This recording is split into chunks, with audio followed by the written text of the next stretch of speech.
It is my greatest honor to welcome you all to today's debut edition of the Crypto Focus Conference 2025. Today is not just about launching a book or a community, it is about the beginning of a new movement. The world is changing rapidly, and cryptocurrency, blockchain, and the digital finance are at the heart of this transformation.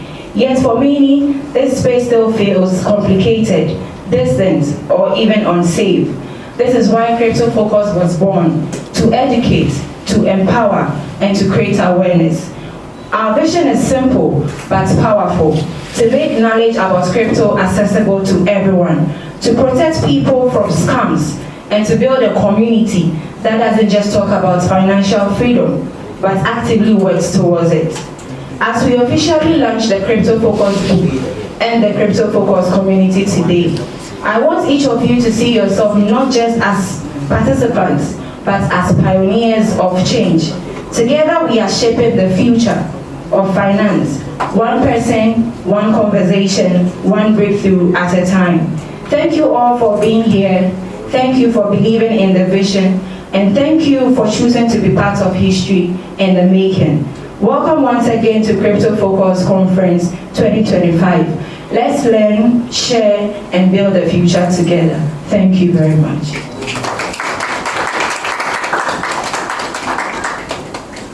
Hello, please, for those of you who may not have an idea of what we are watching, and since we know that it's because of Bitcoin why we are here, this is a documentary. As we all know, Bitcoin started 2009. So this is a documentary of investors, Bitcoin miners that started mining Bitcoin and investing in Bitcoin from 2012. So this is to show you how it all started. Thank you very much.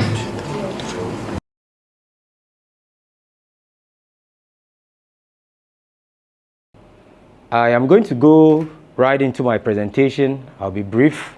So we are looking at the evolution of money. Where did we begin from? What were the various cycles as humans, societies? You know, it may be localized, it may be global, but where have we come from to get to where we are today? That is what we'll be doing. That's my assignment this morning. So the evolution of money. Yes. So many years ago, money, what we know today as money, began in the form of barter trade. So I have salt. Our beautiful mother here has fish. We both happen to live by the coastline. So her ancestors are into, I said I have fish, right? I have fish. So my ancestors are fisher folks. Hers are into salt. So we have a lot of fish in the house, but we don't have salt. They have a lot of what? Salt in the house, but no fish. So I bring mine, she brings hers. We trade, we barter trade. That's how it all began. But this was the problem. It only worked if both parties needed what the other had. So I had fish, she has salt. If she didn't need fish, then it means that there was no deal. Right? Right? So that was the problem. Then from there, we moved to a situation where we're using seashells, we're using cowries, we're using big stones to represent money in quotes. And then from there, we came to the use of coins. I bet that right now, as we sit here, some of you have coins in your pockets or in your wallets. The first form of money, actual money, was in the form of coin. It was either gold or silver. Those of you who are Christians here, in Acts chapter 3, we are told that one day John and Peter happened to be at a certain beautiful gate. How many of you know the story? How many of you know the story? Great. And we are told that this beggar stopped them and he asked them for money. What did they say? They said, silver and what? Can you say it a bit louder? Wonderful. They said, silver and gold have I none. We don't have what you are looking for. So that goes to confirm that as far back as 2,000 years ago, and by the way, those of you who don't know, one of the books we consult for historical purposes is the Bible. So whether you are a Christian, you are a Buddhist, whatever, once you are interested in history, one of the sources up to date is the Bible. So as far back as that time, gold and silver were in circulation and they were in use. They were portable, they were widely acceptable, and they were also valuable. So today, gold is valuable. So today, silver is valuable. On my way here, I checked. I wanted to know, between gold and silver, even in the ancient times, which one was more important? And I found out that gold was considered the most important form of wealth as far back as that time. So that's it. Let's go to the next one, please. Now, this is the problem. Those of you who do savings, I have friends, when they have a lot of coins or they have coins, they are back from work, they have coins, they have a small money box, they dump the coins in. Now, is there anybody here like that who does that? Good. At some point, you realize that that box becomes too heavy, right? That was the problem. These coins became impracticable to carry around, to use. So, something had to be invented. Something had to come in the place of coins. Boom, we have paper money.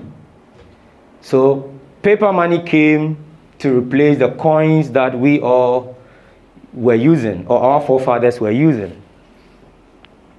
Now,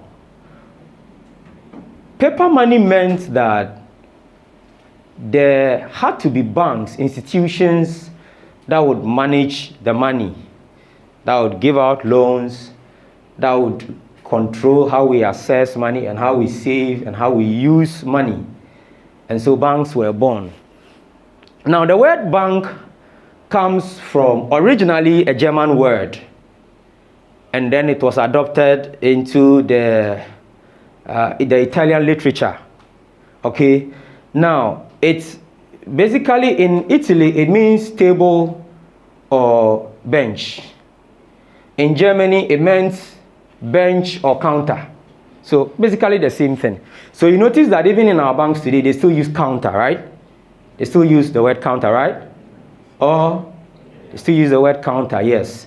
So banks were born as commerce grew, as businesses grew, as people needed, to move around money to do a thing or two, as nations needed money to do a thing or two. So the word bank comes from the Italian banca, which means bench. Now watch something carefully. When banks came up, they threw up another problem. You know the situation where you solve a problem, but after solving the problem, it throws up another set of problem of its own, right? When the banks came up, the biggest problem we have with them, many countries have with them, is the word control. Control. Can you say that word with me? Control. Who likes to be controlled here? Good. Nobody wants to be controlled by a bullying boyfriend or a jealous husband. The problem we had with them was control. But the banks came, banks grew to safeguard money, to issue loans, and to control our access to funds. So there are times you send money from one bank to another, and the bank tells you that you can only access the money 3 days from today. Who has had that experience? It's my money. I only moved it from one of my bank accounts to another bank account. But you are telling me that I can have access to my money in 3 days. What? So the control thing is still there. And that is why this session is important, why this conference is important. Because this conference and the things we are coming to discuss here would address that control aspect. It would address that. Please, let's go to the next slide. The digital revolution and cashless societies. So then, computers, plus internet, you have digital money. Now, digital money, it is of course, it's not all the time that you need internet. Some of you know about cold storage and warm storage or hot storage. It is not all of them. For example, if you want to send money from your Momo account to somebody, do you need internet? No. Do you? Good. But if you are using, for example, the MTN wallets to do that, do you need internet? Yes. So there are situations, there are trade-offs where sometimes you need internet, sometimes you don't. So computer plus internet gives us digital money. Online banking, mobile wallets, tap to pay. Tap to pay cards. Now, Sweden is particularly interesting in this conversation because what we have seen is that Sweden is one of the leaders when it comes to cashless money. It is an interesting country. I was looking at how they got there. But they've got to the place where less than 1% of their transactions are done in cash, which means the majority of them are done by, cashless. They do them cashless transactions. This brought speed and it brought convenience. But also it increased what? What? Can you say that a bit louder? Brought about increased bank and government control. The next one, please. So in 2008, there was a financial crisis that brought a lot of questions and mistrust for banks.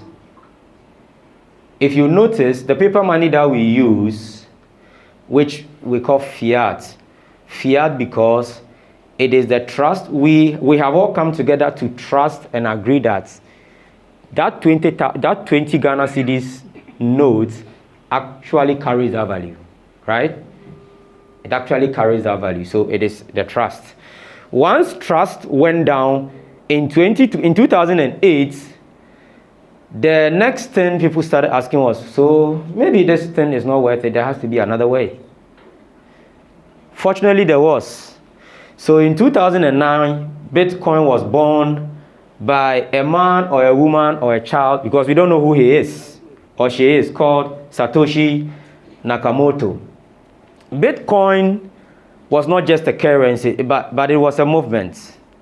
A movement in the sense that it was something that has never been before. Something we have all not seen before.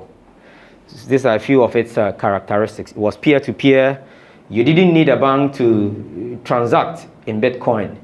It was also decentralized. No single control. It is secured by math and code, not politics, not policies. Okay. Now, the beginning of cryptocurrency is not the end of the journey.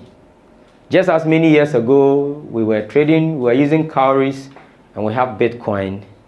We believe that this is not the end, this is just a destination, a bus stop in the evolution of money.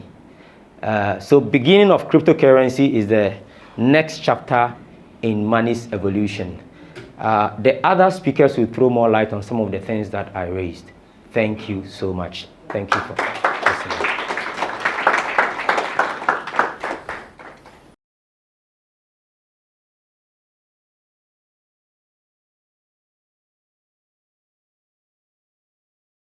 Hi everyone, I'm Princess, a 19-year-old student and Henry Wiafe Ampadu's kid. I'm really excited to be here today at the Crypto Focus book launch. I've been learning about cryptocurrency through my daddy's work on this book, which is all about making crypto education accessible, especially for young people like me. Growing up, I have watched my daddy dive deep into this world, and I've seen how crypto can be both exciting and intimidating. Today, I want to share my journey as a teen, learning about crypto. And I'll focus on 3 key lessons I got from Crypto Focus that I think other teens and even adults can relate to. Let's get started. The first lesson I learned from chapter 16 of Crypto Focus is how to stay safe in the crypto space. Scams are a huge problem, especially for teens who spend a lot of time online.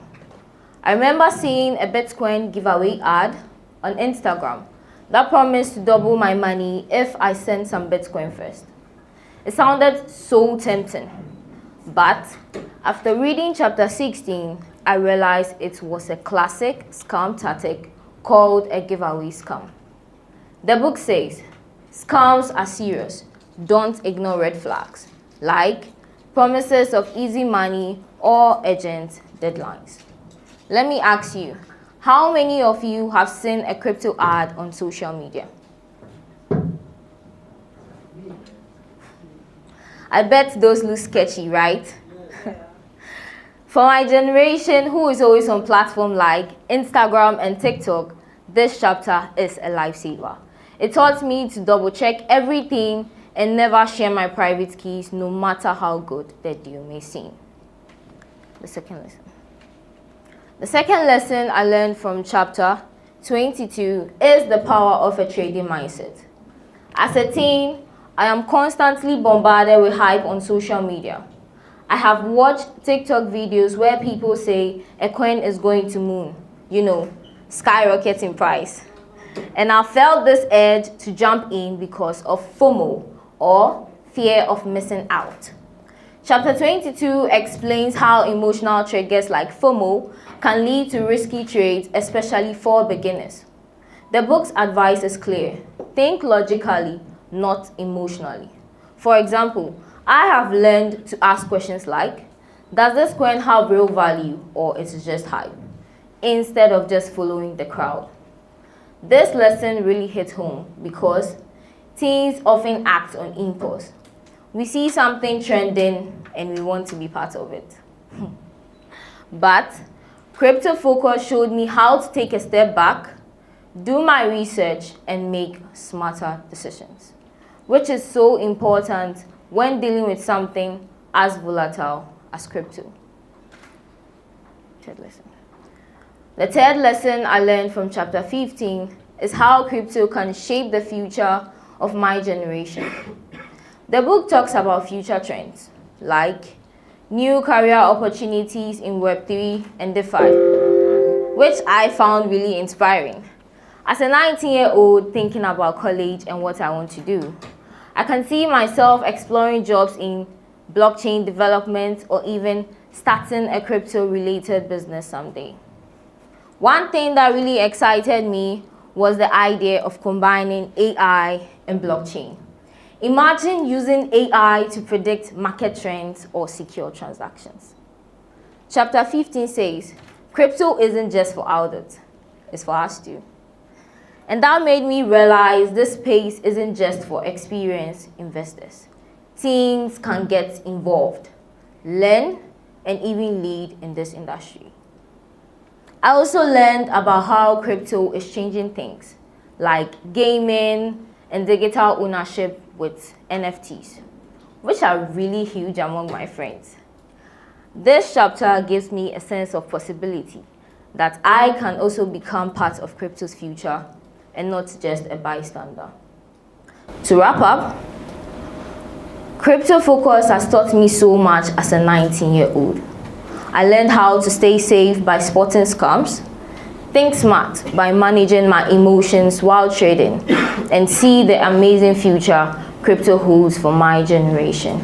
I really encourage other teens here in the audience and back home to read this book. It is written for us too. Even though you are not a teen, but there is so much in here for everyone, from beginners to experienced traders.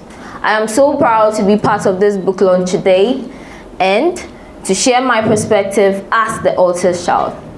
Thank you all so much for listening, and let's keep on learning crypto together. If you have any questions, I'll be glad to chat after. Thank you.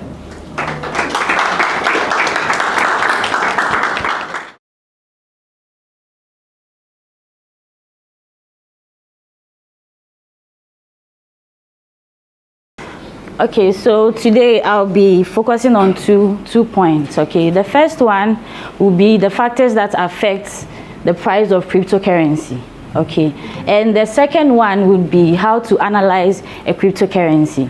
So just like every other commodity, crypto is affected by what we know as supply and demand and supply. So we know that if a commodity is in high demand, then automatically the supply goes up or the price goes up. So let's take, for instance, I believe each and every one of us here was affected by COVID, right? If we remember COVID time, it was a very emotional time for a lot of us. So we know that when we found out that wearing the face mask was one of the preventive measures, what did we do? Everyone was buying the face mask, and even a single box of face mask cost as much as 150 cedis, which was outrageous, right?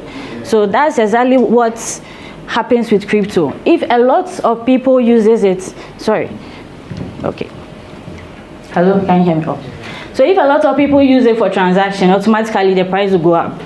So that's one way demand and supply, affects the crypto market. So that's one factor that affects the crypto market. So if people use it a lot, let's say you want to pay your school fees, you use it to pay your school fees. Let's say you are in Ghana, it's legalized, and then we hear that, okay, now we can use crypto to maybe buy ECG or pay Ghana water fees. Then eventually, you can just imagine what that would do to the price of crypto, right? So that's one of the things.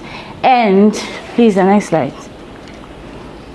Okay, investor sentiments. News and emotions sway the crowd. So a lot of people focus on the news. Okay, the news that comes up with crypto. A lot of people focus on that. And positive news boosts the confidence of crypto. So let's say we hear that, oh, in the States, or let's say in India, because I don't know if crypto has been legalized in India. For what I know is they don't believe in it there. So we hear that in India, crypto has been legalized, and we know that there are a lot of software engineers in India who receive pay using crypto. But because crypto is not really a thing there, it's kind of difficult. Okay, it's a challenge. So if we hear that, oh, crypto has been, legalized in India, definitely that would affect the price. A lot of people would want to start saving and and then a lot more people would hear about it and would want to get into the use of BTC, or let's say cryptocurrency, to do their transactions. And that would definitely affect the price, So investor sentiment, and then if there's a negative news too, it affects the price negatively, because then people will be afraid that, oh, the market is probably going to crash, and then they will start to pull out their money, and that will cause the price to fall. Please, let's carry on.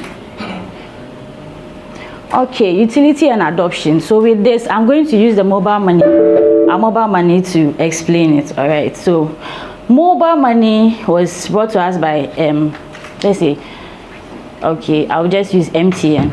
Okay, MTN as a service provider. So right now we understand that even when you are buying ECG, we are buying lights, we use the mobile money. And if we are into stocks, we all know that the stocks of MTN has really gone up. And this is one of the reasons. So when something is valuable, when something is used very often, the price goes up, the value goes up. Okay, a lot of people use other telcos like Tigo and the likes, but because we know that MTN is more reliable and it's fast, a lot of people still, they register the same and then register the mobile money, so they can use that for transactions. So that also helped the price to go up. The same thing applies to crypto. If, let's say, you want to buy electronics online, or you want to pay your fees, or let's say you have a business partner who needs to import or get you something, and then you pay them in crypto, the value will go up. And then let's say you also introduce your friend that, oh, instead of cash or Visa, like my co-presenter said, it will take you 3 days to receive the money. But if you are using crypto, it takes less than 10 minutes. If you have very good internet, you receive your money as fast as possible. So it streamlines everything, and that makes it very, very valuable. So the fourth is manipulation and speculation. So this is also something that really affects the price. So not all moves are honest, as my previous presenter said. Some of some of the coins that come out there, they are just hypes, you know, they'll just hype them to get people to hop on it, and then before you know, it just goes down and then people lose their money. So with that sentiment and emotion, people would either by word of mouth or go online to say something, give bad reviews that crypto is scam, you know, it's not good, don't trust crypto, don't use it for anything. So that would affect the price for you to go down. So it's also affected by groups and whales. So I'll start with the whales. Okay, so whales are those people who have like the larger amount of the crypto. Or let's say in a company we have stocks and then people have a larger part of it. So people like that, when they make a decision, it affects the price either positively or negatively. And then the groups are the developers behind the crypto. Okay, whatever they do, whatever decision they make really affects the price of the crypto market. So let's move on. So the dump and pump is what I explained. Like a coin comes and then they'll be hyping it. Okay, when you buy this, it will double your price and all of that. But then at the end of the day, you lose your money, and then you go around spreading that crypto is not trustworthy. Meanwhile, you didn't do your homework.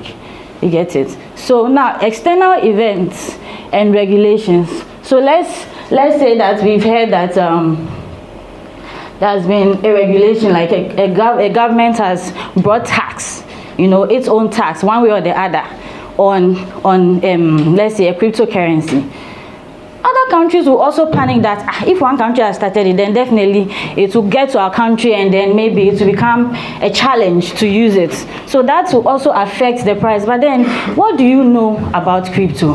Have you learned about it? Have you studied? Have you done your research to know how it works? So that even if the price drops, or let's say it goes up, or if anything is happening, if there's a move in the market, you are abreast to know that, okay, this is the reason why this is happening in the market. All right, so yeah, so to recap, crypto is exciting and very unpredictable. It's unpredictable because it's decentralized. There is nobody controlling it anyway. So what do? You need to really understand the market. What makes it move? Make smarter decisions. You know, avoid hype or fear. If you hear anything, make sure you know that, okay, this thing is true. This is the truth. Or maybe it's just noise. And then you move. So in crypto, your knowledge is your power. You need to be eager to learn. It's just like having a business or jumping into a business. You don't just jump in. I don't think anyone here would want to put their money where they will make losses. You want to know who is behind the business, who is the team behind the business, what is the potential of the business making progress. So that's the same thing that applies to crypto. If you want to invest in BTC or crypto, you need to do your due diligence and study about the crypto. Go online, please. The font is not only for social media, my dear Gen Zs, please. It's not only for social media. Okay, please, let's make sure to educate ourselves before we put our money somewhere. All right, let's move on to the next one. Okay, so how to analyze a crypto market. So let's say that you have a dream or a vision that, you want to travel to Egypt to see the pyramids. That is an idea, but then how do you get there? So this is how you analyze a crypto market. You want to invest in crypto, or let's say you want to save in crypto, or you want to use it for transactions. How do you know that, okay, this thing is safe for me? There are lots of cryptocurrencies out there, and people tend to hop on any, especially with the humping. So a typical and trustworthy crypto has what we call the white paper and the roadmap. So like I was saying, you want to travel to Egypt. That is the idea, with the ball. Bing, that's the idea. So that's the white paper. It's the blueprint explaining the vision, the use cases, and then the tech behind the crypto, those behind it, those developing it, and all of that. And then the roadmap tells you the timeline of the project and the milestones. How many people are using it, and for how long has it been in the system?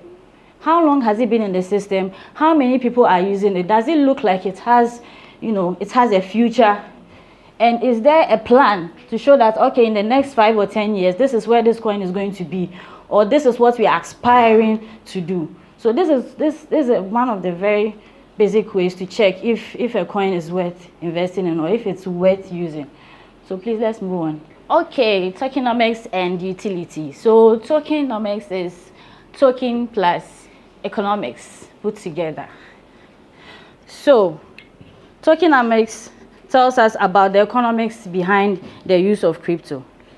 Now, tokenomics is like the, let me just say, is the analytics. Do we have analytics people here? Data analytics. All right, so this is just like the analytics behind a cryptocurrency. So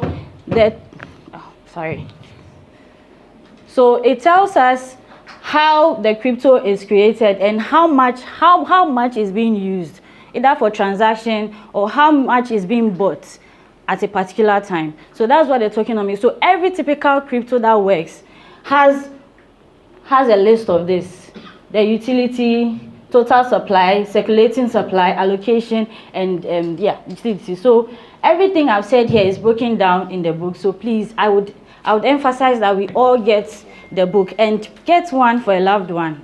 I bet you they would appreciate you, if not now, somewhere in the future, because crypto is the future. I promise you. Okay, let's carry on. Now, community and developer activity. So behind every strong crypto project is a strong team and community. So all these details are there. If you go under BTC, you find all of these details. When it came, how it's been performing, who are those behind it, the plans they have for the future, how it's been used, how many people have used it, and how often it's being used. So a proper crypto coin or whatsoever, it has this particular, this one as one of its identifying factors to identify that, okay, this coin has potentials for the future. And if let's say you buy it or you spend it or you do transaction in it, you are not going to lose your money. All right. So developer activity show ongoing innovations, and then community engagement show real interest. So how many people are engaging in it? How many countries? How many establishments, or how is it used? So this community and developer activity is one of the ways to analyze a crypto. Now, market metrics and technical indicators. So before you choose a coin or a crypto, you need to know some of the key metrics: the market cap, the price times the circulating supply. So the price of the crypto times the circulating supply. The circulating supply tells us what I have just explained, how it's being used, how many people are using it, how often it's being used, and how far it's going. So these are one of the things. And then trading volume, activity and liquidity. How many people are selling, how many people are buying, how much is coming in, how much is going out, how much is retained, the demand and the supply of the coin. Yes. So some of the technical analysis, you need to look for trends. So there are platforms where you can do this. You can check on CoinMarketCap, CoinGecko, TradingView. These are some of them, the very trustworthy platforms where you can learn a lot about crypto. When you go there and you're looking for certain information concerning a crypto, you find very good information on this site. So you use support and resistance. I don't know how many of us are very good crypto practitioners here, if I'll say that. Yeah, so we know about breakout and reversal, support and resistance. So you look out for all these things. So as I was saying, like as a crypto person, you need to be eager to learn. You don't just jump into the market unless you want to lose money. All right, so let's move on. All right, so we've come to the end of this session. In recap, before you buy a crypto or you decide to choose a crypto to invest in, to save in, or to do transactions with, you need to know, what is it? What is this crypto? Don't just jump on it because people are saying, oh, it does this, you get more money, or they will double your money, or one thing or the other. No, you need to understand, What is it? Who is behind it? Who are the developers behind it? Who are using it? Are they using it? How many people are using it? You check the market cap. You need to check for all these things. Does the numbers make sense, or do they look made up? Please, if you want to invest in crypto, you need to know that you must not be lazy. You must be willing to learn. Okay? You must be willing to learn. Do your research very well, because it's your money. Unless you want to put your money where it would, you make losses. So this is what I have for us today. Thank you very much.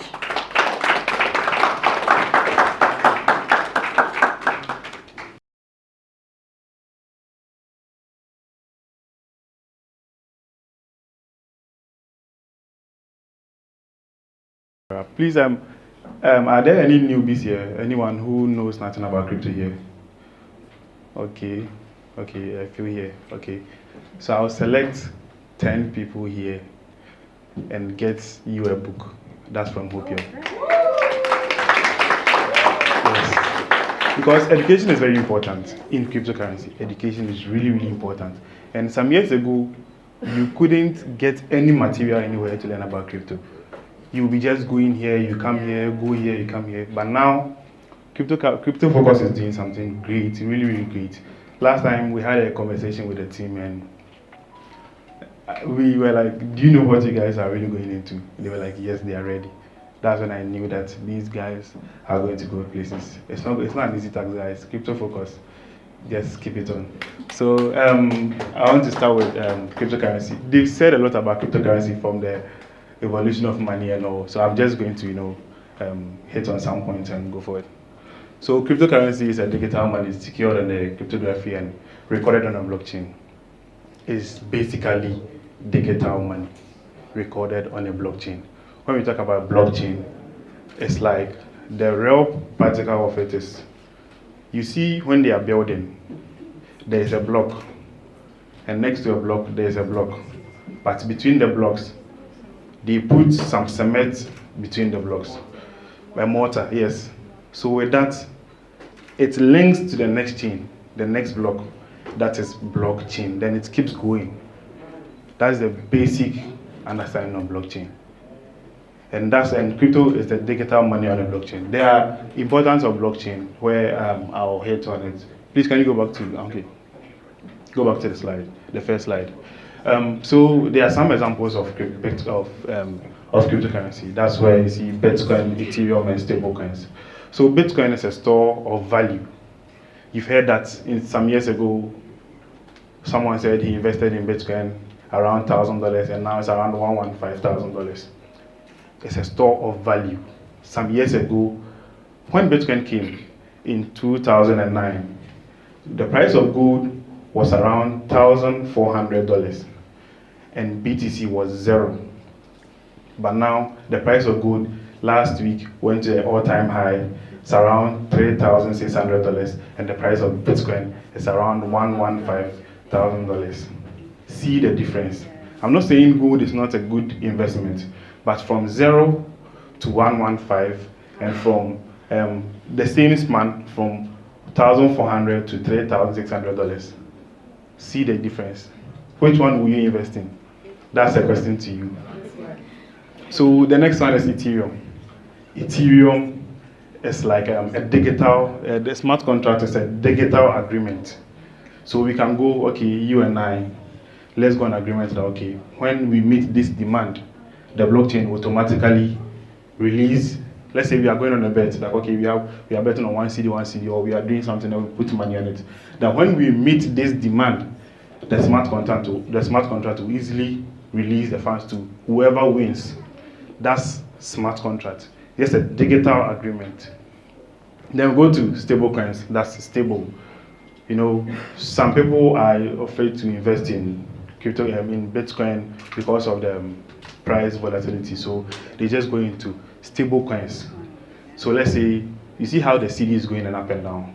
Some people will just go and invest in USDT, USDC. Those are stable coins. And with those ones, your money is there. It doesn't go up, it doesn't come down. So that's what people go into. So these are some key properties of cryptocurrency. That's decentralized ledger, where it's not controlled by a single entity, but all of us, everyone investing in the cryptocurrency. And also there are peer-to-peer transaction and programmable money. Can you go to the next slide? I'm trying to be fast as much as possible. So how crypto is used in Ghana? With my presentation, everything is kind of based in Ghana because we are here. So I want this to be very practical. So there's a P2P trading, that's a peer-to-peer payment. So now, if I want to send money to Angela here, it's that simple. I'll just say this person to person. That's what they call pay-to-pay. So in Ghana, we have a P2P activity on Binance and other exchanges where you can go and sell your Bitcoin, you can go and buy Bitcoin there. That's peer-to-peer. And also, crypto also help with cross-border remittances. I can be here and send money to anywhere around the world. India, Italy, America, everywhere around the world. Easily. With no huge charges. You know, when you go to the bank and you want to send money, they'll be like, okay, we are taking 5% of whatever thing that you are sending. I can be here and send around $10,000 to US, and my charges will not even be up to $10. Those are some advantages of cryptocurrency.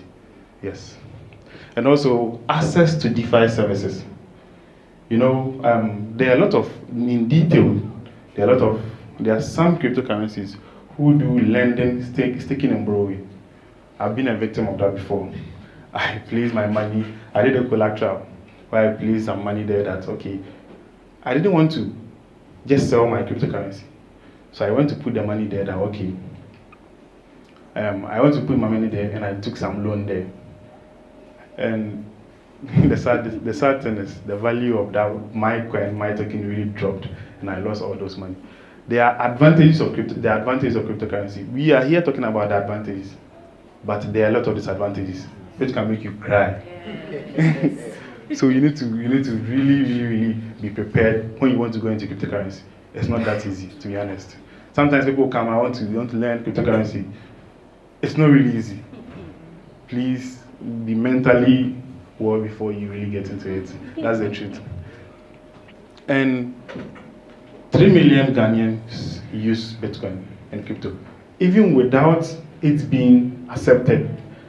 Bank of Ghana is now doing the regulations. Even without being accepted, there are about 3 million Ghanaians using it. So imagine when the Bank of Ghana accepts or deregulates the cryptocurrency space. So you see $3 billion in cryptocurrency transaction in Ghana alone. It's not accepted in Ghana yet, but see, $3 billion. But you not hear about crypto and Bitcoin in Ghana here. But there are $3 billion within a span of 1 year.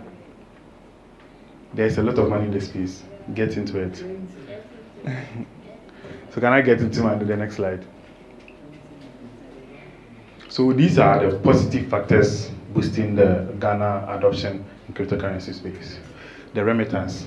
I wanted to send money to Denmark some time ago, and I went to, I think, what's the bank? UBA. It took like 2 weeks before the money got there. 2 weeks. I was following them every day. Meanwhile, there was a deadline for the payment that I need to make. But with cryptocurrency, I can be here and send Bitcoin, and in less than 3 minutes, the money will arrive. I can even track the money on the blockchain. That's how safe and how transparent the blockchain is. You understand? So the remittance really helps people, because when I want to send money, I'll just be here and send it that simple, without going through the bank and that long process. So this has helped in adoption.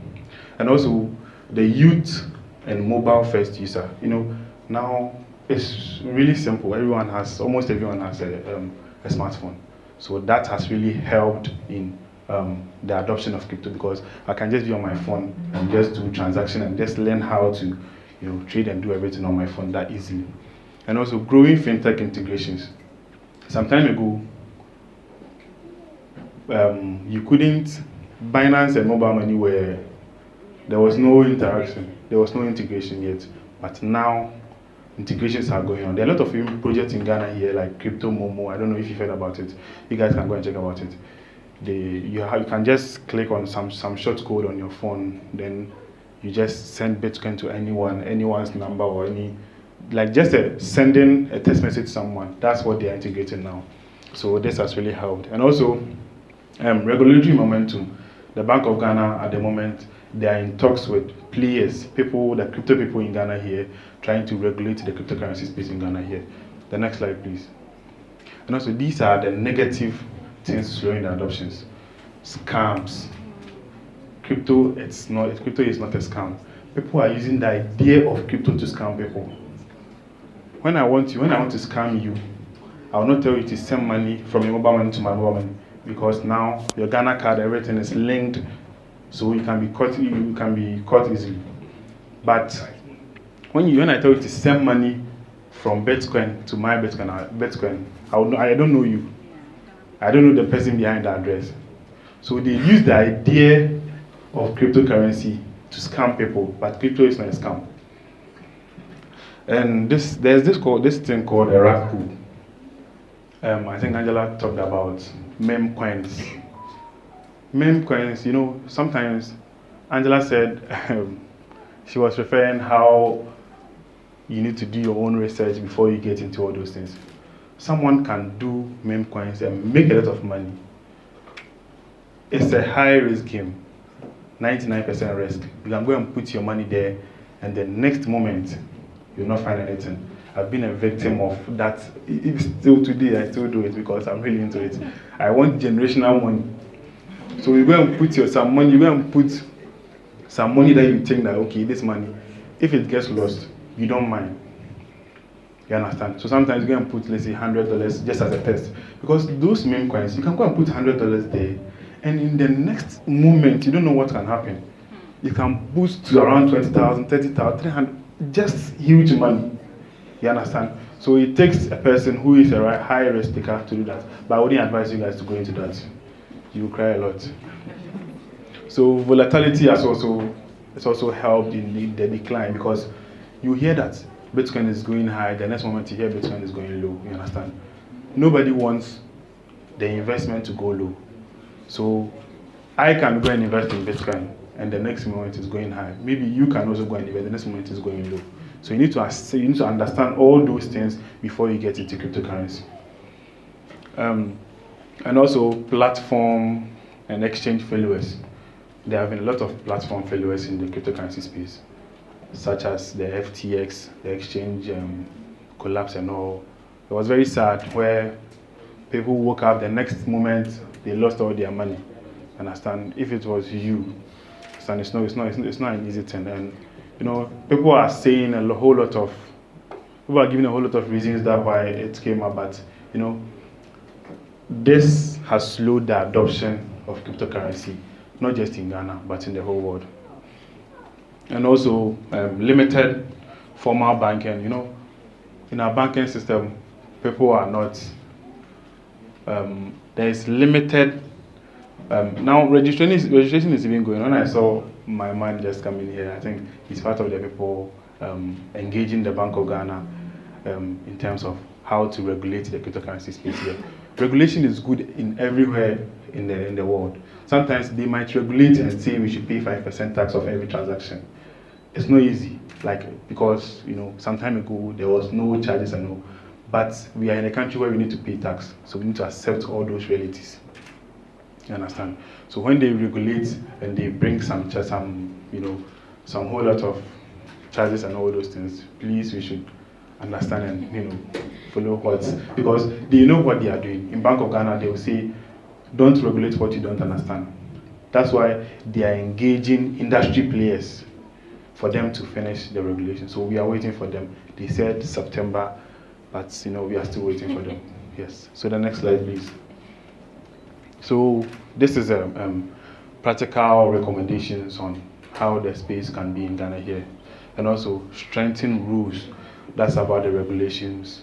The government, should kind of have rules for cryptocurrency in Ghana here, and also educate users. This is why we are here. Educate users. Education is very key.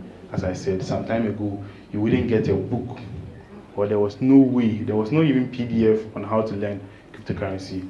But now Crypto Focus is now doing it now. Thank you, Crypto Focus. And also we should test crypto remittance solutions.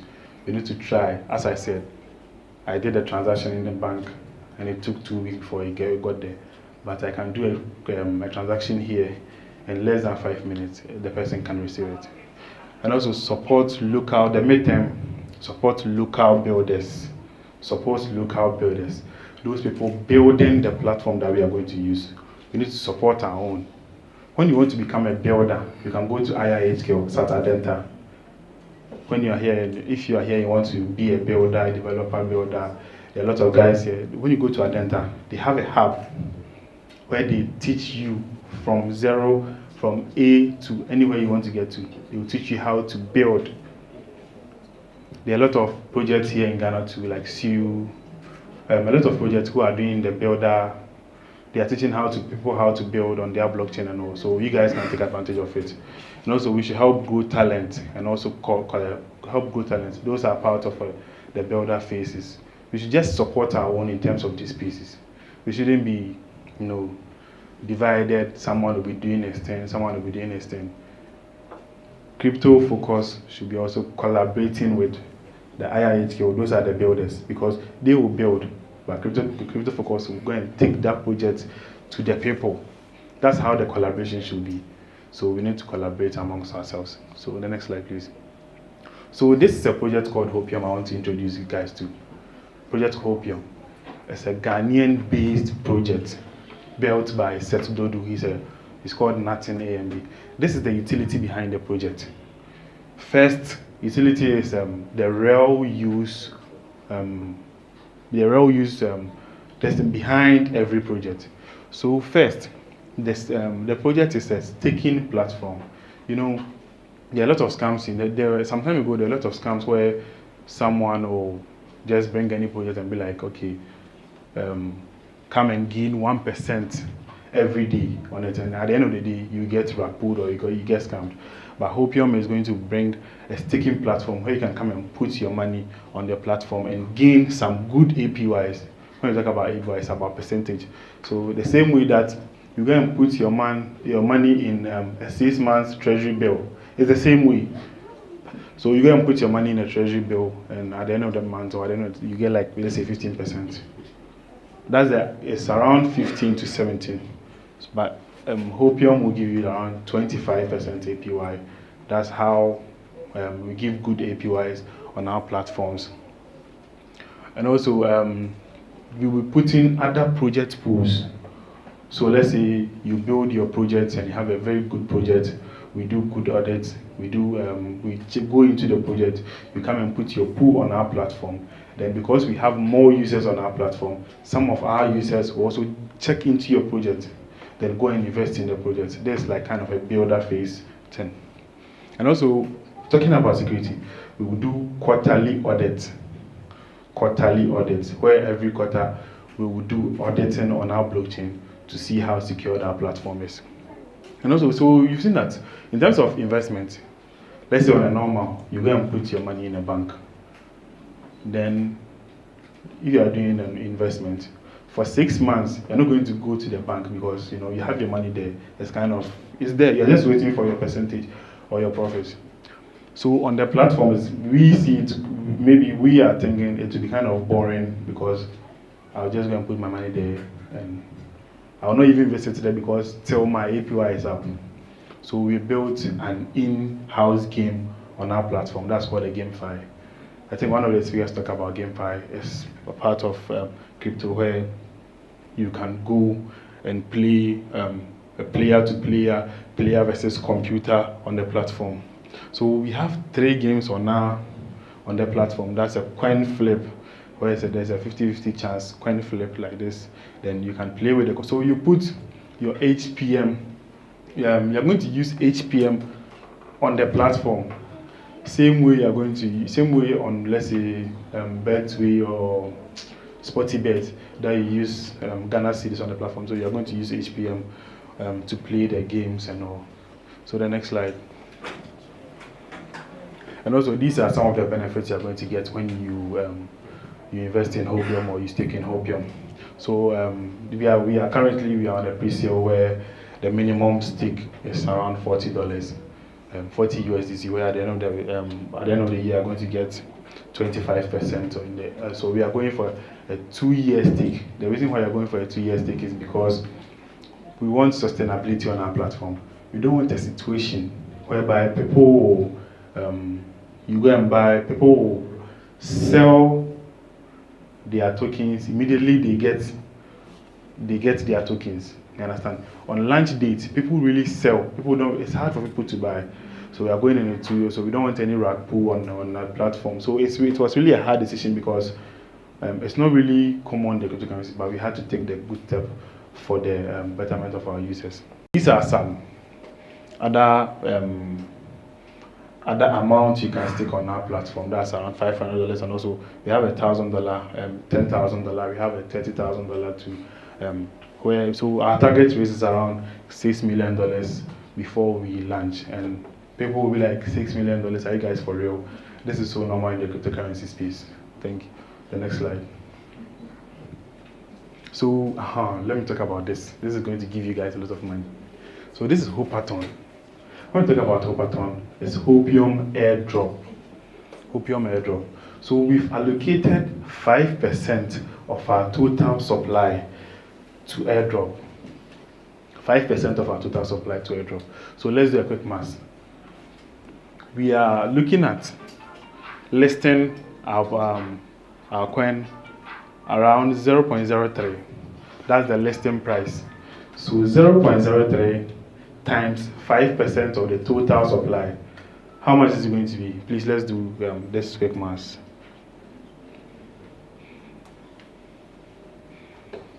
So the total supply is 1 billion tokens. So let's do 1 billion tokens of the coin. Yeah. So 5% of let's go 5%. That's going to be around. We are going to share $900,000 worth of HPM tokens, and this is so real. Airdrop is one way where people can get a lot of money from. I don't know if you guys, maybe in the book, you guys are going to know much about airdrop. Airdrop is, before every project is launched, they give free tokens for people who engage on their project or on their platform. So with Hopium, we say come and engage on our platform. You come and do some simple task. You come and you sign up. Some of our simple tasks are go to Twitter, go and talk about Hopium, go and follow our platforms, come and join our spaces, let people know about Hopium. Those are the simple tasks. Then accumulate some points to get the airdrop on launch date. That's so simple. So we have around $900,000 worth of HPM to give away. So just come and hop on, come and do airdrop on Hopium. You sign up, you complete some task, then you farm the airdrop. Please, airdrop is real. People make good money from airdrop. Recently I saw a project where someone made around $180,000 on airdrop, and it's so real. Come and get the least points of like 1,000 points. Then you get from 1,000 points. The least that you're going to get, the least that you should get to be able to be eligible for the airdrop is 1,000 points. Come and engage on the platform, then be eligible to be part of the airdrop. Thank you very much.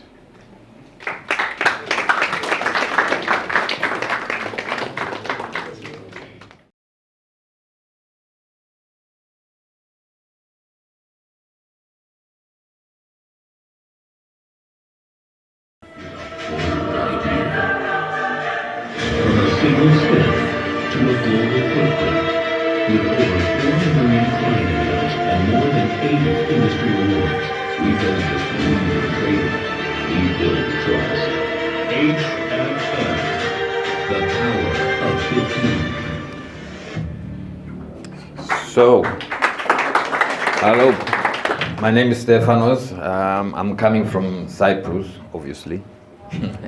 So, Cyprus is basically a hub of brokers. So the biggest brokers in the world, they started from Cyprus. Okay, so I'm not going to I'm going to be short. I'm here to present HF Markets after the invite of my good friend Henry. Okay, so I'm not going to take the focus out from crypto focus. Okay, so HFM. Okay, we are a platform.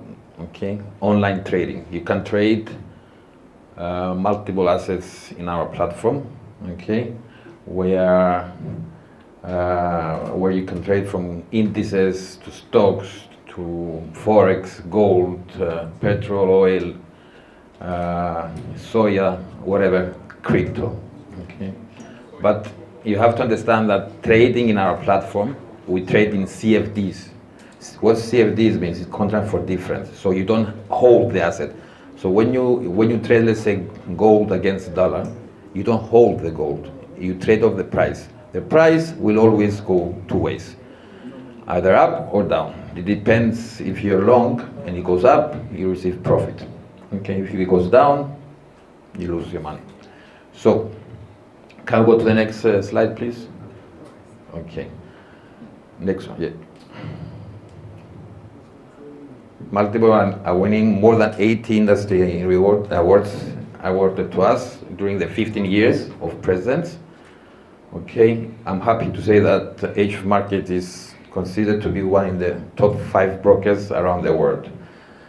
This is our existing offices. We have UK, Dubai, Bangkok, Kenya, Zimbabwe, Mauritius, Egypt, Johannesburg, now opening in Cape Town. Ghana coming soon. Okay, Manila, we have Kuala Lumpur, we have Cyprus, Mexico. So when I say global, I'm talking about global. Okay, we're not just a small-time broker that comes every now and then and wants to scam you with your money. We're 15 years in the industry. I'm proud to say that we're heavily regulated. Okay, we have never received a fine or got a license revoked in these 15 years, and I'm very proud of that, and I'm planning to keep it like that. Okay, so we have social responsibility. HFM is giving money back to the people. Okay, next slide, please.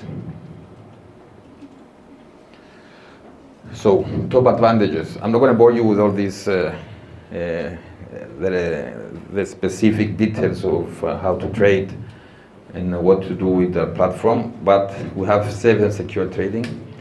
We have the lowest spreads in the market, leading technology. We have partnership scheme, secure banking payment methods, 24/7 support. Okay, 24 hours, 7 days a week, which is very important. I'm proud to tell you that we are the #1 broker in the world, I believe, to invest heavily in education, because we do not want you to come and blow your money. Because what is for me? You're going to come once, you blow your money, and then you're never coming back. Correct? Yeah. So you have to do these lessons. You have to learn about how to trade. Okay? So for my best interest as a broker is to teach you how to.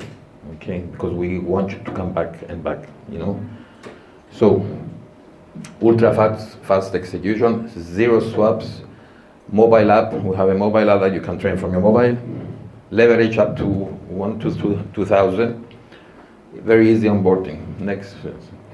So we launched before we had only US dollar or euro accounts. Now we launch this Ghanaian cedi just for you guys, so you can deposit in cedis, not in dollars, so you don't lose exchange. Okay. Thank you.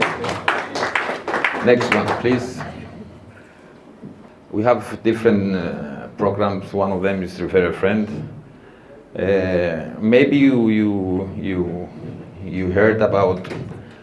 We are sponsoring currently the Big Brother Niger. So, and the Premier League in Nigeria. We have 3 offices there. So we're the main sponsor of Age of Niger. So we're not playing around, you know what I mean? Yeah. Next slide, please. 1 week ago, we gave this beautiful Mercedes. Okay. A guy from Kenya won it, actually. Okay. We gave, it was a competition going trade gold, drive gold. So you trade in gold and you get points and you have the chance to win this. A lot of people won trading stations, iPhone 16s. Next one, please. So, as I said before, multi-asset broker, more than 500 trading instruments for you to trade. Forex, metals, oils, indices, EFTs, commodities, shares, bonds, and crypto. Okay. These are crypto accounts. So now you can deposit in crypto and withdraw with crypto, ultra fast. Okay. We have a 24/7 trading account, which means, you know that Forex, indices, commodities, they trade only for 5 days. Crypto never sleeps. So we had to adjust with the current situation. So we created this 24 hours crypto account that you can trade in the weekends, nights, whatever you want. Okay. Next one, please. So I was talking about before how heavily HF markets is regulated. These are our current license. Okay. We have license in Mauritius. We have a license in FSCA, which is in South Africa, regulated there. Regulated by the UK Financial Authority, FCA. Regulated by Capital Market Republic of Kenya. So we have a license in Kenya as well. And Seychelles. So security of funds is the number one point for our, that concerns us, because as you previous talker said, a lot of people got scammed in these industries as well as our industry. So the security of your funds is number one. Very fast deposits, very fast withdrawals. Okay. We use, next slide please, fair trading, low spreads, so we give people the chance to win as much money as they can. Okay. We have wire transfers, Visa, MasterCard, web money, Skrill, NetTeller, FastaPay, BitPay for crypto, Pay Redeem, and obviously Momo. Because as the other people that talked before, it was 3 billion in transactions in Bitcoin. Just for you to know, in the month of May only, in Ghana, there was $35 billion transactions with Momo for 1 month. Billion, guys, in 1 month. So we have different accounts. Send account, obviously, zero account, pro plus account, and premium accounts. Next one, please. Another one. Okay. Copy trading. What is copy trading? A lot of people, they don't have time. They don't have the knowledge to trade. So what do you create? We created this thing called copy trading. So we allow on our platform some good traders and strategy providers that we have to approve and go from market compliance and due diligence and everything, to upload on my platform their ability of trading, okay, which is crystal clear. You can see the drawdowns, the percentage of winning, what they are trading, which industry, crypto, stocks, Forex, how much money they made over their life, the lifespan, okay? So you, as a client, you can go and follow this guy. Let's say this guy opens a position with 5,000, but you don't have 5,000. You have 500 or 50. You can go and follow this guy for free, follow his trades with the amount of risk you want to take, 50, If he's taking 5,000 and you can afford 50, you can go 50. And you only pay him a commission if he wins. So, you understand what I'm saying now? So you don't have the time to trade. You give him, you copy his trades, and if he, let's say your $100, $50 became 100, you can stop whenever you want. You can keep going, but you're happy with 50. You take your 50 and you give him a 10% commission of that 50. That's it. If he loses, you don't pay him anything. So this is another tool for you guys that the newbies, as we say them, to follow. Okay. Next one, please. I think we're going to stop it there. I don't want to take away the focus from crypto focus. Okay. So basically, HFM is the platform for you to trade your crypto, your Bitcoin, your Forex, or whatever you're into trading. And we're proud to say that we have more than 4 million accounts, okay? And we've been in the industry for 15 years. And we keep growing, and we're gonna be here for another 15, hopefully. Thank you guys, thank you for having me.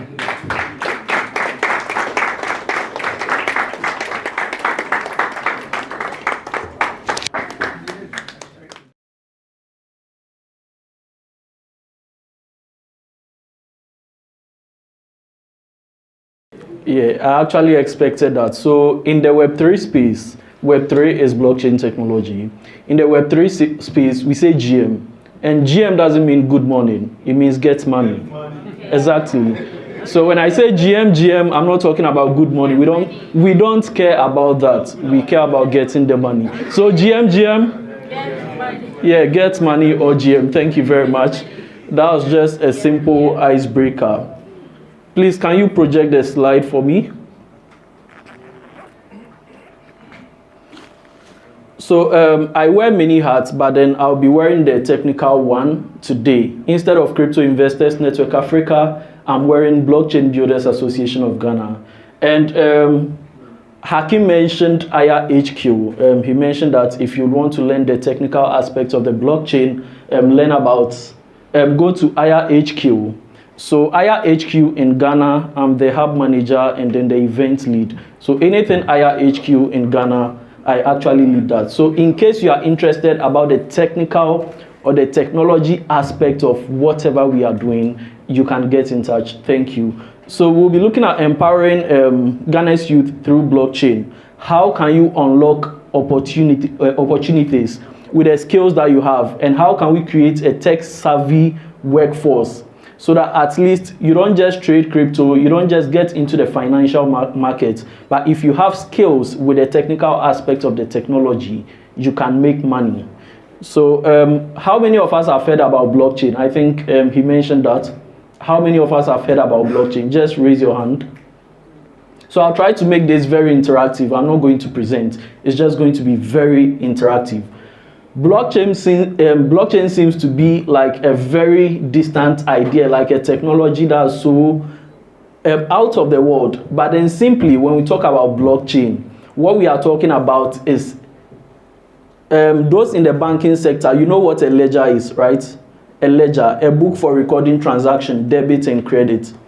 Blockchain simply is that book, but it's distributed. So it's a distributed ledger. So it's an open book on the internet where you and me, or yourself and myself, we can just access it and know the transactions that are going on with timestamp, as in the time that the transaction was done, where if it's money, where money moved from here to there, where land title, if maybe I've minted or documented my land title on the blockchain, where it moved, transfer of ownership. So it's open, it's an open network, it's an open and distributed ledger. So simply, whenever you hear about blockchain technology, don't think about anything extra. It's just a distributed ledger. And that is the technology on which crypto was created. So let's start from 2008, 2009, when we had a global financial crisis. The Lehman Brothers, which was a big bank, actually collapsed, and it actually brought a whole lot of banks and the entire global financial system coming down. And then we've heard of Satoshi Nakamoto, right? Yeah, so Satoshi, we don't know if it's a he, a she, or a they. We don't know. As of now, no one knows. But then that's the moniker, Satoshi Nakamoto. They decided that we can't trust banks anymore. We can't trust government anymore. We can't trust centralized bodies anymore. So why don't we come up with a technology called e-cash, something like an e-cash, an electronic cash, that doesn't depend on a bank or that doesn't depend on government? Because once there is centralization, there is a point of failure. If hackers decide to hack it, we are all doomed. Right? So that's the whole up and down. That's what brought about all these things that we've been talking about. And for the past 15 to 16 years, we've been enjoying blockchain crypto money. So now let me zoom straight to the slides. So why does blockchain matter to you as a Ghanaian youth? Let me use myself as an example. So I got into the crypto space in 2017, 2018. And at that time, it was just curiosity that got me into the space. Just by seeing Bitcoin's Creole TBC accepted here, I just walked, asked, and then I got onboarded, created my first blockchain wallet, and got into the Bitcoin ecosystem. I started with Bitcoin. But then you ask yourself, why does that matter to you? Why should you get into this technology? Why should you get into crypto and blockchain? One, once you are done with school, do you have any hopes of getting jobs? No, talk to me. Do you have any hopes of getting jobs? Yes, and then we are in a different era aside the era of our parents. My parents were telling me that the time they were in the university, they were feeding them. The school was feeding them. And by the time they are done, their jobs, those companies come to, they come after them for them to come and work for them, right? But things have changed, right? So there is high youth unemployment, and then we are in a digital era. In a digital era, it actually calls for digital ways and means to make more jobs or to create more jobs and then to create more money. Two, there is global demand for blockchain talent. As I speak to you right now, we have about 3 or 4 blockchain events happening in Ghana. From here, right after, I'm going to another one at the Octagon. Yesterday, I was at Liberty Sphere conference at Anakazu, which is also a blockchain-based conference that was organized for libertarians. There is global demand for blockchain talent, especially the technical and then the non-technical talents. So if you think just this blockchain that I'm talking about is about coding, it's not just coding. By the time we are done, you get to understand that whatever skill that you have, you can fit in this technology, right? So there is also a decentralized and borderless economy.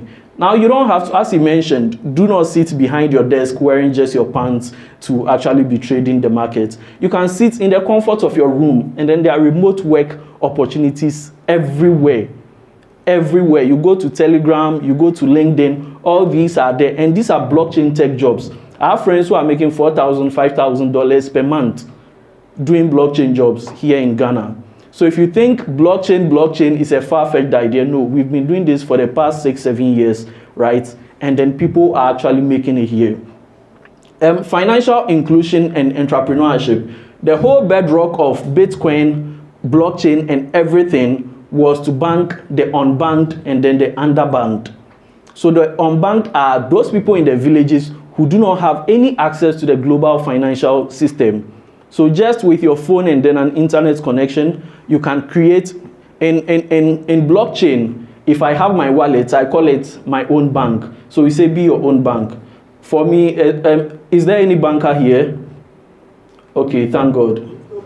Crypto bank, exactly. So for me, I don't remember, I really don't deal with the banks, right? For over 5 years ago, I don't deal with the banks. Whatever I need, my wallet or my bank is my wallet. And that's how I've been moving, like over the years. So financial inclusion, my grandmother somewhere in the village with just a phone and internet connection can have access to the global financial system, can participate in the dollar economy, right? That's what blockchain, Bitcoin, and crypto brings to us. And entrepreneurship, the technology, as I mentioned, is open. There's no technology. For example, Momo, let me just use Momo as an example. Momo is a very great technology, right? But it's centralized. So whenever you make a Momo transaction, for example, if I send 100 CDs to her, I get a transaction hash in the message, right? But if maybe she didn't receive it, I would have to call MTN for their customer service to check that transaction in their internal server and tell me whether the person received it or not, true or false. But with blockchain, we have a term we call don't trust, verify. So once I send that money to her, whether $1 million, $2 million, I don't care. All I have to do is to go on the Explorer to check. This is her address. This is my address. Was it sent? And you all can check on the blockchain that it was actually sent from my address to her address. So you don't end up trusting the words of any other person. The technology is there for you to actually verify whether that transaction went through or not. That's how simple and easy the world has become with blockchain. So I can build my own business on the blockchain. Hakim mentioned the likes of Crypto Momo. We cannot doubt Crypto Momo is a startup that we have incubated at IHQ. The likes of, these are the Ghanaian ones that I'm mentioning.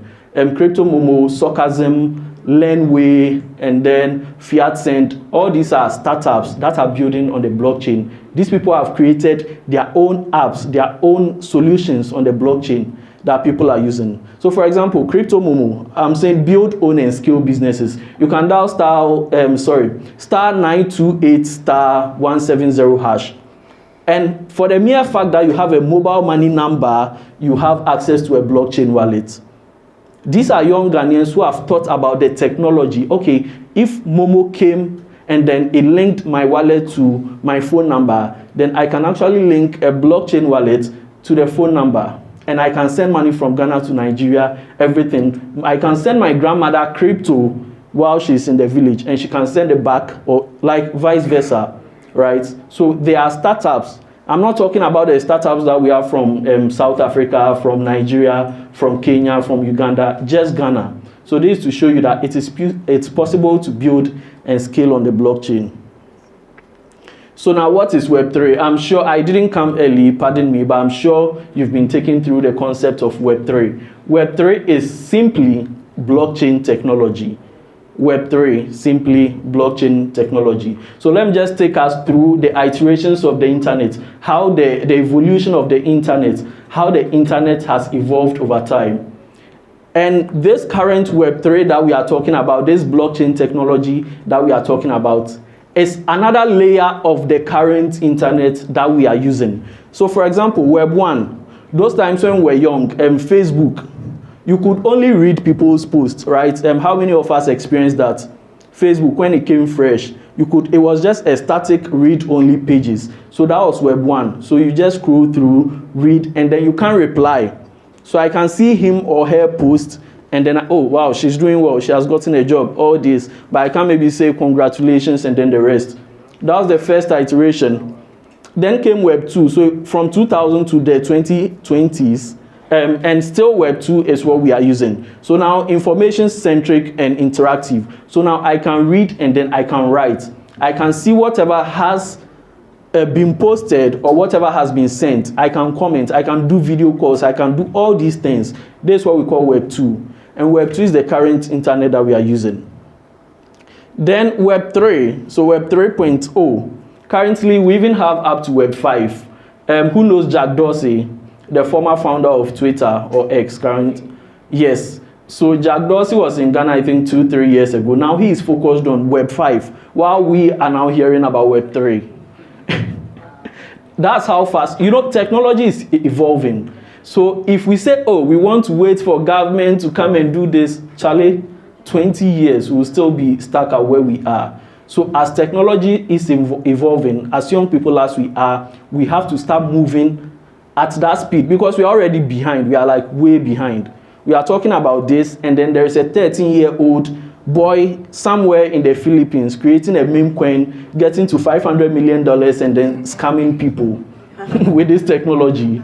Right? And then there are also young people positively making use of this technology to make money. They are raising investment funding, and we are sitting here complaining about unemployment. So Web3, it's focused on you, the user. So user first. And in Web 2, one thing that you should note about Web 2 is, with these companies, they have a centralized server, right? So Netflix, the likes of Meta or Facebook, Google, Twitter, Amazon, AWS, they have a centralized server. So you cannot access information that they have unless maybe you write to them and then they release those information or that data to you. But for Web3, it's open. There is a browser called Brave browser. Mostly for Brave browser, it doesn't really permit ads. So if an ad will run on my browser, just like how you are watching YouTube and then an ad will come. Do you know YouTube is profiting from that ad, but you are not. But in Web3, now I can use solutions where I'll see that ad and I'll say, well, before the ad, I'll be asked, do you want to see this kind of ads? If yes, whatever value that the company is getting from the ad, the smart contract to make sure that I also derive value from it, right? So with Web3, it's user-centric, it's decentralized, no one really controls it, built on the blockchain technology, it's private and very secure. Now, this is not part of the slide, but I'll try to take you through how the blockchain technology works. Then you get to understand how Bitcoin works, how crypto works, because of course, it's crypto focused. So as I said, I'm getting technical, but let me move to that point where you understand how crypto and then how crypto works on the blockchain technology. So on the blockchain technology, this is what happens. We deal with transactions, right? Mostly transactions. And it's also called the Internet of Value. If I decide that I want to send $1,000 to him, the name is Stefano. So if I decide that I want to send $1,000 to Stefano, what I'll do is I'll actually make that transaction like, okay, I want to send $1,000 to Stefano. That transaction, or what I want to do, is going to be broadcasted to a network of computers, which we call nodes. So sometimes people will say, oh, I'm mining Pi, I'm mining this, I'm mining. Do you know what actually you are doing? You are availing your phone or your computer or that machine to be used to record and process these mathematical transactions. And by your phone, I mean the CPU of your phone. That's simply mining. So it means it doesn't have to go through MTN server, but your device can confirm, hers can confirm, his can confirm, and when those confirmations are made, so once I broadcast that transaction, the network of computers or phones or whatever, the CPUs, will check and see, okay, does Kwame have the $1,000 that he wants to send? So if they all agree that yes, he does, he has the $1,000 that he wants to send, then now I can send, that transaction will go through. Once the transaction goes through, that transaction is going to be put into a block. So now you get to understand why we call it blockchain. It's a very simple term, blockchain. Don't let anyone confuse you. So once the network of computers have validated, we call it validation. So once it has validated my transaction, it's going to be put, so for example, let me just use this, right? It's going to, so this is my transaction, which has been put in this block, right? Your transaction or the next transaction after is tied or put into the same block. The next transaction and the transaction hash of this follows this. So this follows this. So all the transactions are batched into a block. Once that block is exhausted, we form another block. And then the last transaction hash of this becomes the beginning of the next block, right? So now it forms a chain. So this block is tied to this block is tied to that block, this is tied to that block. It forms a chain, simply blockchain, right? So whenever someone talks about blockchain, let me say it in Chenya, like it's nothing. It's just a technology, an open and distributed ledger that puts transactions and the records transactions, right? And then after, it makes sure that no one can hack it. Because if we have, maybe I have my transaction in the 5th block and you want to hack my transaction or undo it, then you have to start undoing the last transaction that's on the block. You undo all the transactions in that block, move to the next one, undo, before you can edit mine. So it is safe and then it's secure. What are some of the things that you can get from being in the blockchain tech space? So these are so blockchain career niches and opportunities or key areas where you and I can focus on. If you have technical skills, if you know how to write JavaScript, Python, the likes of Solidity, then you can go into you can be a developer. So smart contract development, dApps are simply decentralized applications, or any app that's built on the blockchain, we call them dApps, decentralized applications. And then you can also develop protocols. Aside that, you can go into DeFi. DeFi means decentralized finance. And Hakim was mentioning a protocol where I can put in my money, right? I can put in my money and then I'll be getting yield on top. Those are some of the DeFi protocols that you can actually, so for example, AAV is called Aave. Aave, I can just put my money there, and then if it's for a year, I can get maybe, if it's 6% to 10%, I actually get it. And mind you, whatever we do in blockchain technology is mostly in dollars. So we run a dollar economy. So inflation, the way the Ghana cedis, the Nigerian naira, and then whatever, inflation is catching them, doesn't really affect us. So we have decentralized finance, we have crypto trading, yield farming, and also lending platform. There were times that I wanted to buy a phone, and as Hakim, you mentioned that you actually you put your money in a protocol and then they gave you loan. I started with saying that I'm my own bank, right? And I don't really deal with banks. If I need money right now, I have $5,000 in a token. I'll simply, for example, Binance. Binance gives loans, right? And there are protocols that gives loans. So I'll simply put that 5,000, if it's XRP, I'll put that $5,000 worth of XRP. I'll use it as a collateral. And then they give me the money that I need. If it's $3,000 that I need to do something, because yes, the assets that I'm putting there is greater than what I'm requesting, the loan that I'm requesting. They will take it. And within 5 minutes, that $3,000, I can have it while my money is still sitting with them. The downside is if the value of the collateral that I've put there reduces, they just liquidate it. They will use it to pay the loan, and that's all. But then if it doesn't, I now get their $3,000 to do whatever I'm doing, and then my money sits with them. So if the price of that crypto appreciates, it's still a win-win for me, right? So even loans, the way you go to the bank, ask them, oh, I want loan, and then they will ask you to go and bring your grandmother's birth certificate, all those, like, it's just, we are in a financial system where all those things do not really need, they are not really needed, and that's the power that blockchain technology brings to you. We don't have to trust you. All we have to do is that the blockchain verifies that you have what you say you have. So now let's move to NFTs and digital art. So if you're an artist, if you do art, all these things, you can have NFT marketplaces where you can sell those arts. For example, Justin Bieber, the likes of, there were so many celebrities in 2021, 2022. There were those monkey faces, we call them Bored APH Club. Some monkey NFTs, they were buying them for as high as $40 million. It's just a monkey picture. How many of us heard of that? Does it make sense?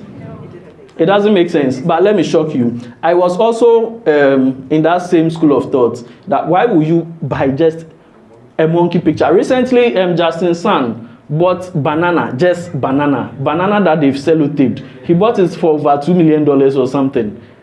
And it doesn't make sense at first. But then last year I was doing NFT. I'm a marketer. So I was doing NFT marketing for a project in Ghana. So we're helping to raise funds for special kids. And then my friend that I was working with had those monkey NFTs in his wallet. So I asked him, but why do you have all these things when you could have used, and at that time he bought them for $150,000, just a monkey picture. And these are things that you can trade on those pictures that we think it doesn't make sense. The value goes up, the value comes down. So you can flip it, you can actually trade it and make more money with it. Secondly, because I'm part of that club, we have Bored APH Club, Mutant APH Club, we have Doodles. These are NFT communities. The fact that I have that NFT gives me access to those who are also in the same community. So if an NFT costs $100,000 and someone buys it, you should know that that person actually has that kind of money. So I can now connect with them because, yes, I'm an ape. So they call themselves apes, those monkey pictures. I can now connect with them. Whatever I need, they can. It's just like a community, brotherhood, right? So that sense of belonging, it gives you access. And then they have like high net worth events where because you have the NFT in your wallet, you do not even have to pay. So your pass to those events and then those networking mixes is the NFT. And this is all based on blockchain technology. It might not make sense to you now, but I think when I have that kind of money, I can even buy an NFT for $1 million because there are benefits or they are worth, it's worth it, yeah. So that's NFT project managers. For you, maybe you don't know anything about all this technical stuff. Can decide, okay, let me be a project manager. We have project managers in Web 2, right? So let me just manage this NFT project. Make sure that, okay, this goes, this person is doing this, that. And then you are going to get paid for it. Now, let's go to GameFi and then the metaverse. The metaverse. How many of us have heard of metaverse? So if you realize, Facebook used to be Facebook Inc., right? Now it has been changed to what? Meta. Have you asked yourself why Mark had to do that? Yes, so the metaverse is just a virtual world, a virtual reality world where people can just interact. And there were, way back 2022, artists or US artists were hosting shows in the metaverse. These are some of the, excuse me to say, the crazy parts of the technology. But yes, with just my VR, I can attend Justin Bieber's show. What's this guy's name? I've forgotten. But yes, they were hosting shows in the metaverse. People were selling lamps in the metaverse. And then, I've forgotten, Snoop Dogg. Yes, Snoop Dogg had a land in the metaverse. And people were just happy to say that, okay, I'm the next door neighbor. I own the land next to Snoop Dogg on the blockchain worth millions of dollars. But then that also gives you access, right? So that's NFT for you, GameFi, the metaverse. Then we have crypto marketing, which I do, crypto marketing, content creation. And for a chief marketing officer in the crypto space, your annual salary, the least you can get is $120K. $120,000, and then the most it can go above $200,000 per year. That's annual salary. You can go into content creation. For example, Crypto Focus. You do content creation for Crypto Focus. You talk about what Crypto Focus is doing, the book that's about to be launched, all these things. To the ladies who are so much in love with TikTok and then IG and other things, you can be a content creator in the Web3 space. So education, blogging, social media, all these are roles that you can take part of. We have DAOs and governance, so community management. So mostly in the Web3 space, we deal with community, right? So this is a technology that brings other people together. Community is key in Web3. I belong to a community called SMC DAO. And that community, we have our utilities. We have built utilities, including a wallet on the blockchain, which in 3 months has processed over $860-something million. It's from Africa, from Nigeria. My friends are the founders. They are from Nigeria. And then we launched a token. That token, as of last month, the all-time high reached about $280 million from Africa. And when it comes to crypto, Nigerians are like, I love them a lot.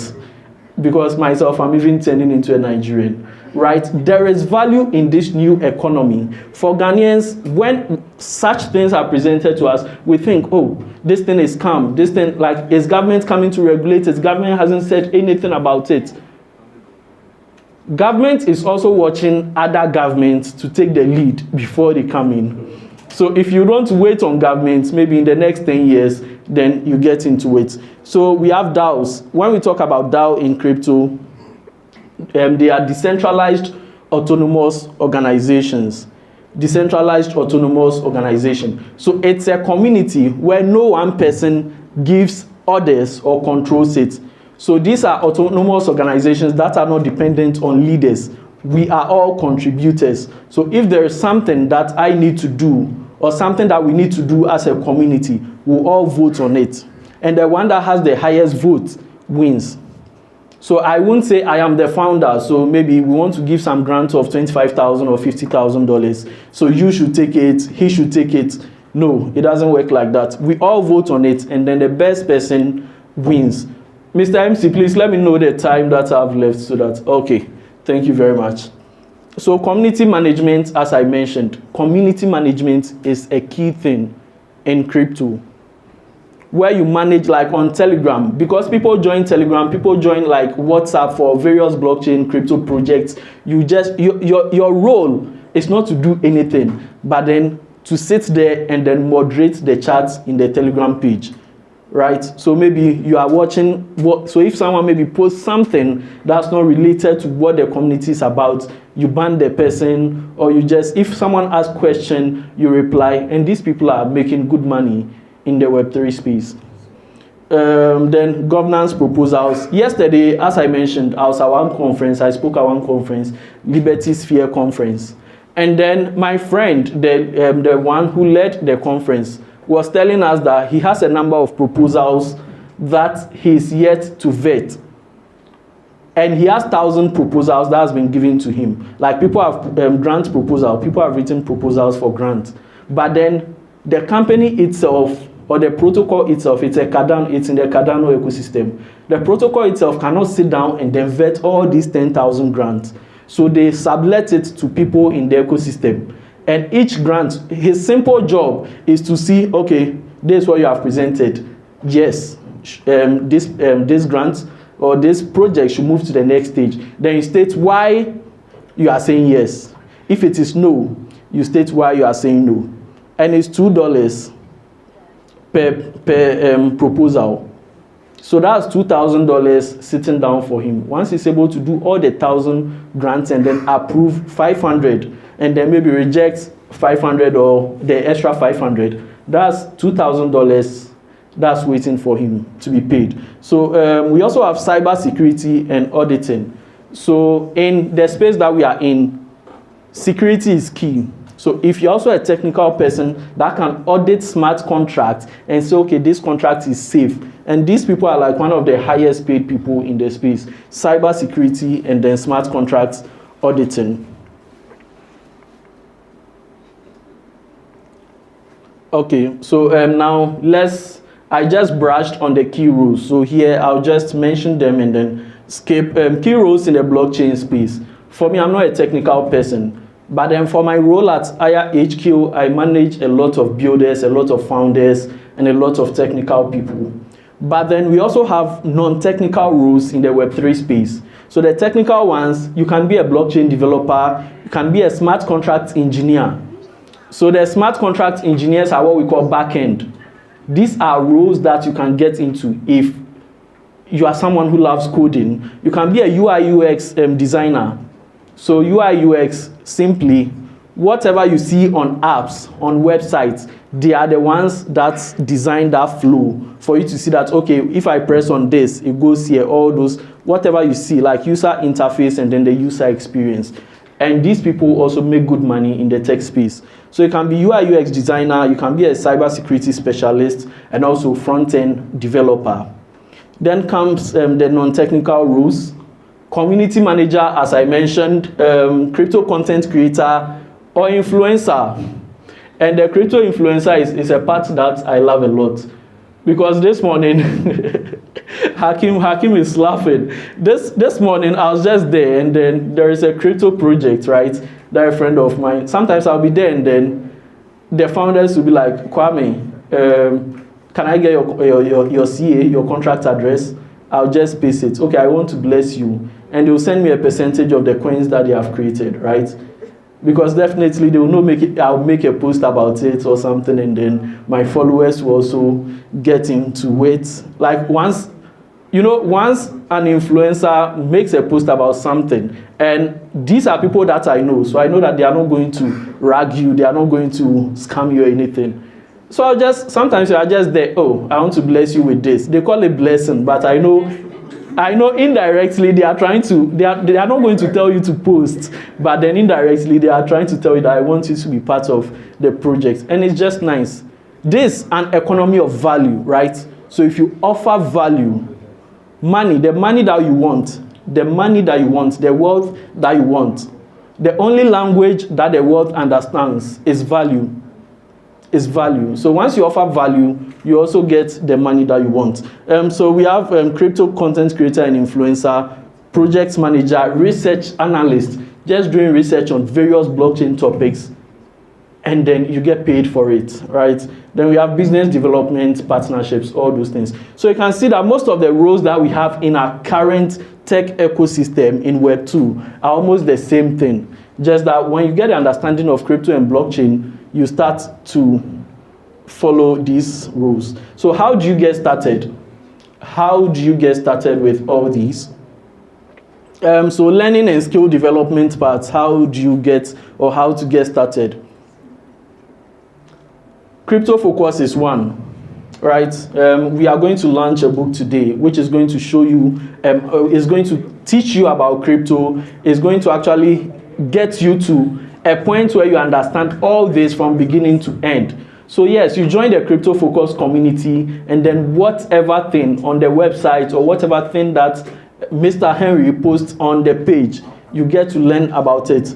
Learnway, this is a project, you can download it on App Store and Play Store. There's one project that's dear to me. Was the founders were actually coming with me, but yesterday we got tired from our event. We got home late, so they couldn't come. But Learnway, it's on Play Store, it's on App Store. You want to learn about crypto and all this, it's an app that you can download. You can even play games based on the topic that you've learned with your friends, with your family, and then financial literacy, blockchain, crypto is there. We have Coursera.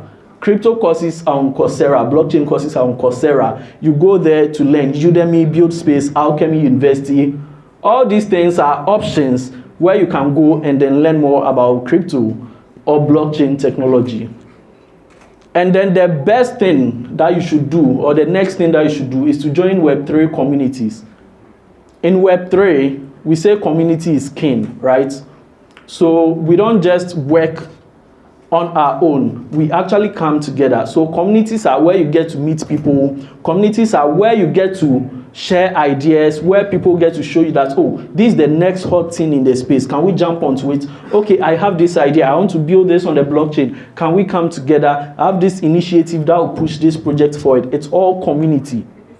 And community is power. It's community that is going to push whatever you are doing forward. So for example, Crypto Focus, it's educating, empowering, and transforming the future of finance. If you are part of this community, constantly you learn. Constantly you get to know someone. You guys connect, and then you bond on that level. And if maybe Crypto Focus now wants to launch maybe a Crypto Focus token, you all come together to support it. And it's going to move maybe above $1 million, above like $10 million. You understand? Because it's community that fuels most of the things that we do in the Web3 space. So you join Web3 communities and hackathons. If you're a technical person or you want to get more into the blockchain part, we have what we call hackathons. Hackathons are whatever thing that I've learned, or the skills that I've learned, I'll put those skills to use. So I have maybe an idea. Maybe I want to build a tempo run on the blockchain, where instead of collecting those coins and not getting anything, those coins become points that I can actually swap it for token. Because as I mentioned, it's an internet of value. So whatever you do, you get rewarded. So you want to build a game on the blockchain, there's a hackathon ongoing. Because you have the skills. Even if you do not have the skill, you turn yourself into a project manager because you have the idea. So during the hackathon, you see someone, oh, what do you do? I'm a front-end developer. Charlie, come. What do you do? Smart contract, come. What do you do? UI, UX. Those are like the 3 people that you need. You build a project, and hackathons comes with bounties. Bounties are prizes that are put on those hackathons. So recently, last week, we had, there was a hackathon in Ghana, Accra hackathon, and they had over $23,000 in prizes for that hackathon. I know people who won a team, they won over $3,000. And the hackathon is just you putting your skills to use and then being rewarded for it. So you join Web3 communities in hackathon, and in doing that, you learn and then you earn while networking. And if you are students here, let me just tell you one thing. You do not need to graduate, right, before you start earning. Take that thing out of your mind. I've graduated years ago. This is a bad advice that I mostly give. I graduated years ago, but I don't really bother about my certificate, because this is we are in an economy, or we are in an era where the skills that you have are preferred over your academic qualifications.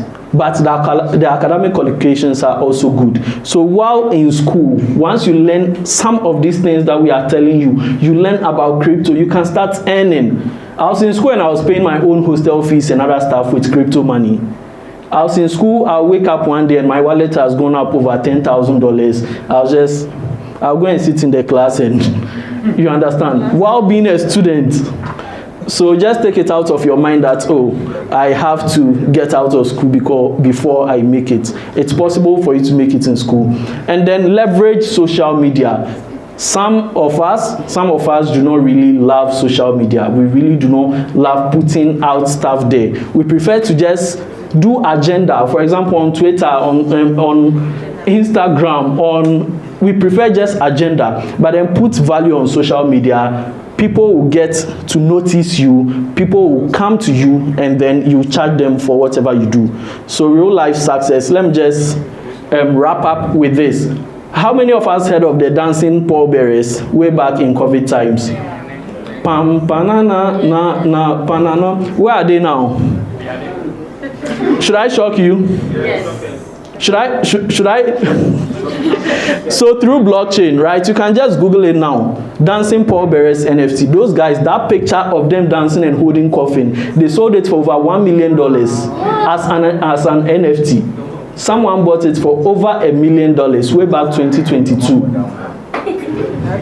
And now they won't be carrying the coffin and doing all those things again. They've made money.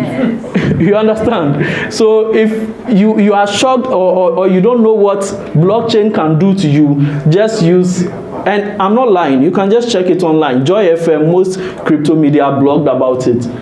For over $1 million, just that picture as an NFT. And now the person who has it in his wallet is happy because now I am the original owner of that meme. That's it. As simple as that. So there are young developers who are securing global jobs, NFT artists who are earning in crypto, selling their NFTs globally, community managers working remotely, blah, blah, blah. So now what does blockchain do for you? Job creation, remote work opportunities. That's what it offers to you. Youth-led innovation and entrepreneurship. So now you can create your own solutions on the blockchain.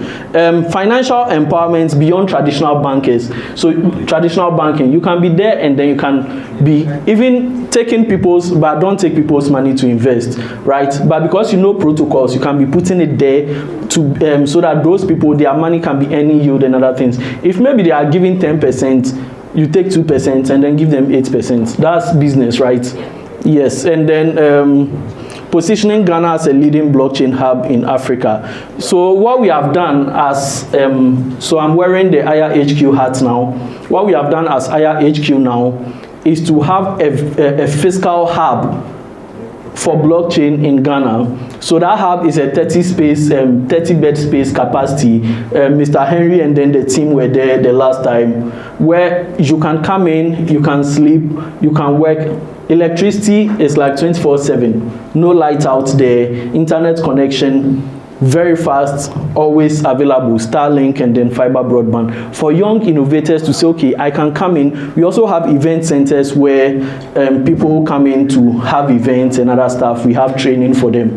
What we are doing is to build that infrastructure for young people to start dreaming and make sure that their dreams are valid. So thank you very much. I would love to end here.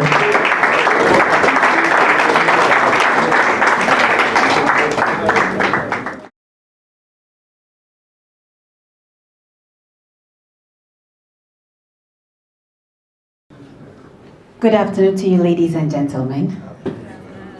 It is such an honor to be here. Right.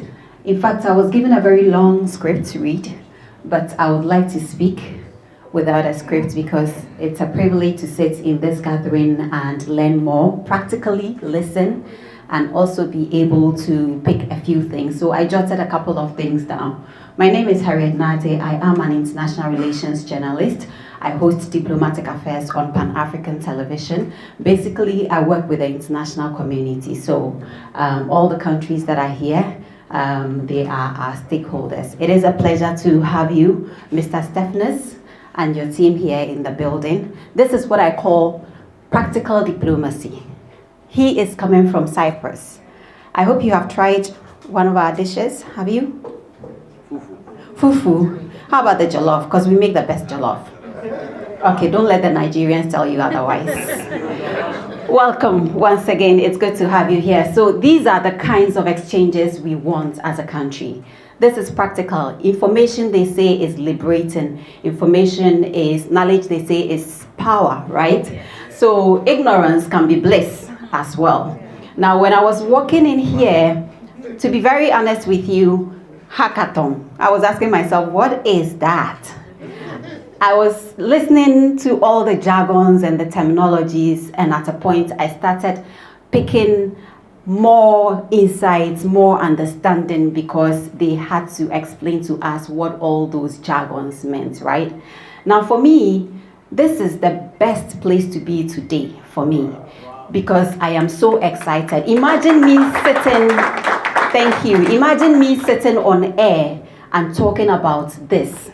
Talking about crypto, talking about, all these exactly. So which means that I have been empowered in one way or the other. When I sit, I have some kind of information before I even engage the experts on this particular subject. I know what I'm talking about. And my job as a journalist is to empower, is to educate and inform the people. And looking at some of these exchanges, it helps us a lot. So when you go out there, look at the young people who are here with us. Look at all of you here. And I've seen people who are even older generations who are in the same room as you, learning more about this space. And for me, it is a privilege to sit here with you today. Women in this space. Can I see the hands of women in this room? Oh, Charlie. Oh, well, I think it's a good start, right? It's a very good start, because usually you don't find women in these spaces, especially when it comes to technology, when it comes to STEM and all of those things. But I know that government has introduced quite a number of measures to have more women, young women, and even, older women to begin to express interest in this particular field.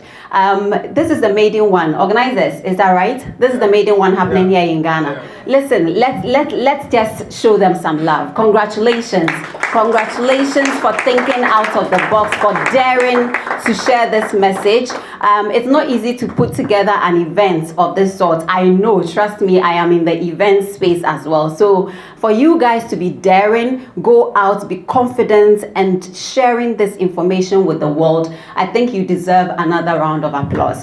Thank you so much. So we want to see more women in this space, and this is one of the missions that I will personally be embarking on when I sit on my show. I want to talk about it, and I want to indulge more women to actually begin to pay attention to this space. But without the men, we can't go, right? I mean, we can't do it alone. We need all of you. If you have a sister, you have friends who are women. I know you have us in your space all the time. We are in your business all the time, whether you like it or not.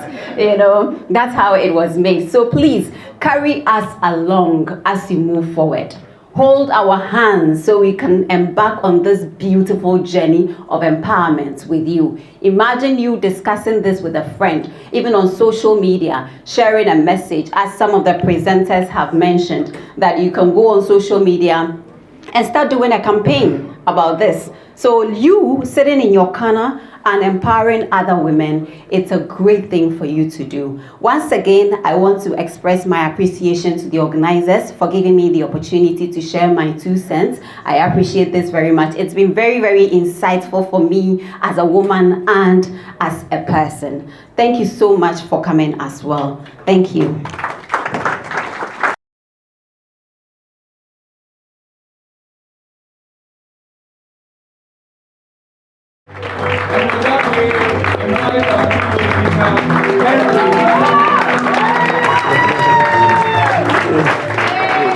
Hello. Yeah. Wow. Thank you all for coming. So the other day we were all dressed in our white shirts and we stopped on the road to buy coconut. The coconut seller asked, what do you guys do? Then he was speaking Chi, so I had to try and speak Chi. So I said, yeah, crypto in church. The guy said, Cristo? Yeah, so that's going to be a difficult task for us ahead to preach people the word of crypto, especially in the local dialects. Into Pajo crypto, okay, sorry? Cristo. So welcome to Cristo Focus Conference 2025. All right, guys, can we go on with the slides? I'd like to keep it brief and short so that we all can continue with other things. So let's go on. I'm going to talk about the three categories of people when it comes to Cristo. Yeah, so we have those who don't believe in Cristo, definitely. And then those who believe in it, like myself. I can't live a day without knowing where the price of BTC is.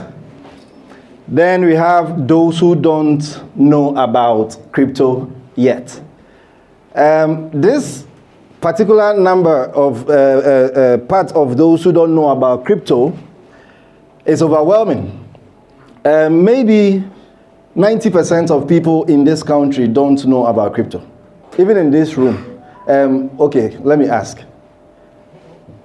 If it's your first time attending a Cristo conference, please put up your hand. You see? Oh, more than half. Oh, damn. Thank you very much. This is why we are here, so don't worry, all right? We are starting a movement. Guys, let's go on with the next slide, please. All right, so number one, those who don't believe in crypto. Now, these individuals often stay away from Cristo due to past experience or fear. They've been scammed before and lost trust, like I did in 2018. But it took just some few minutes for me to regain trust. That's after I did my research.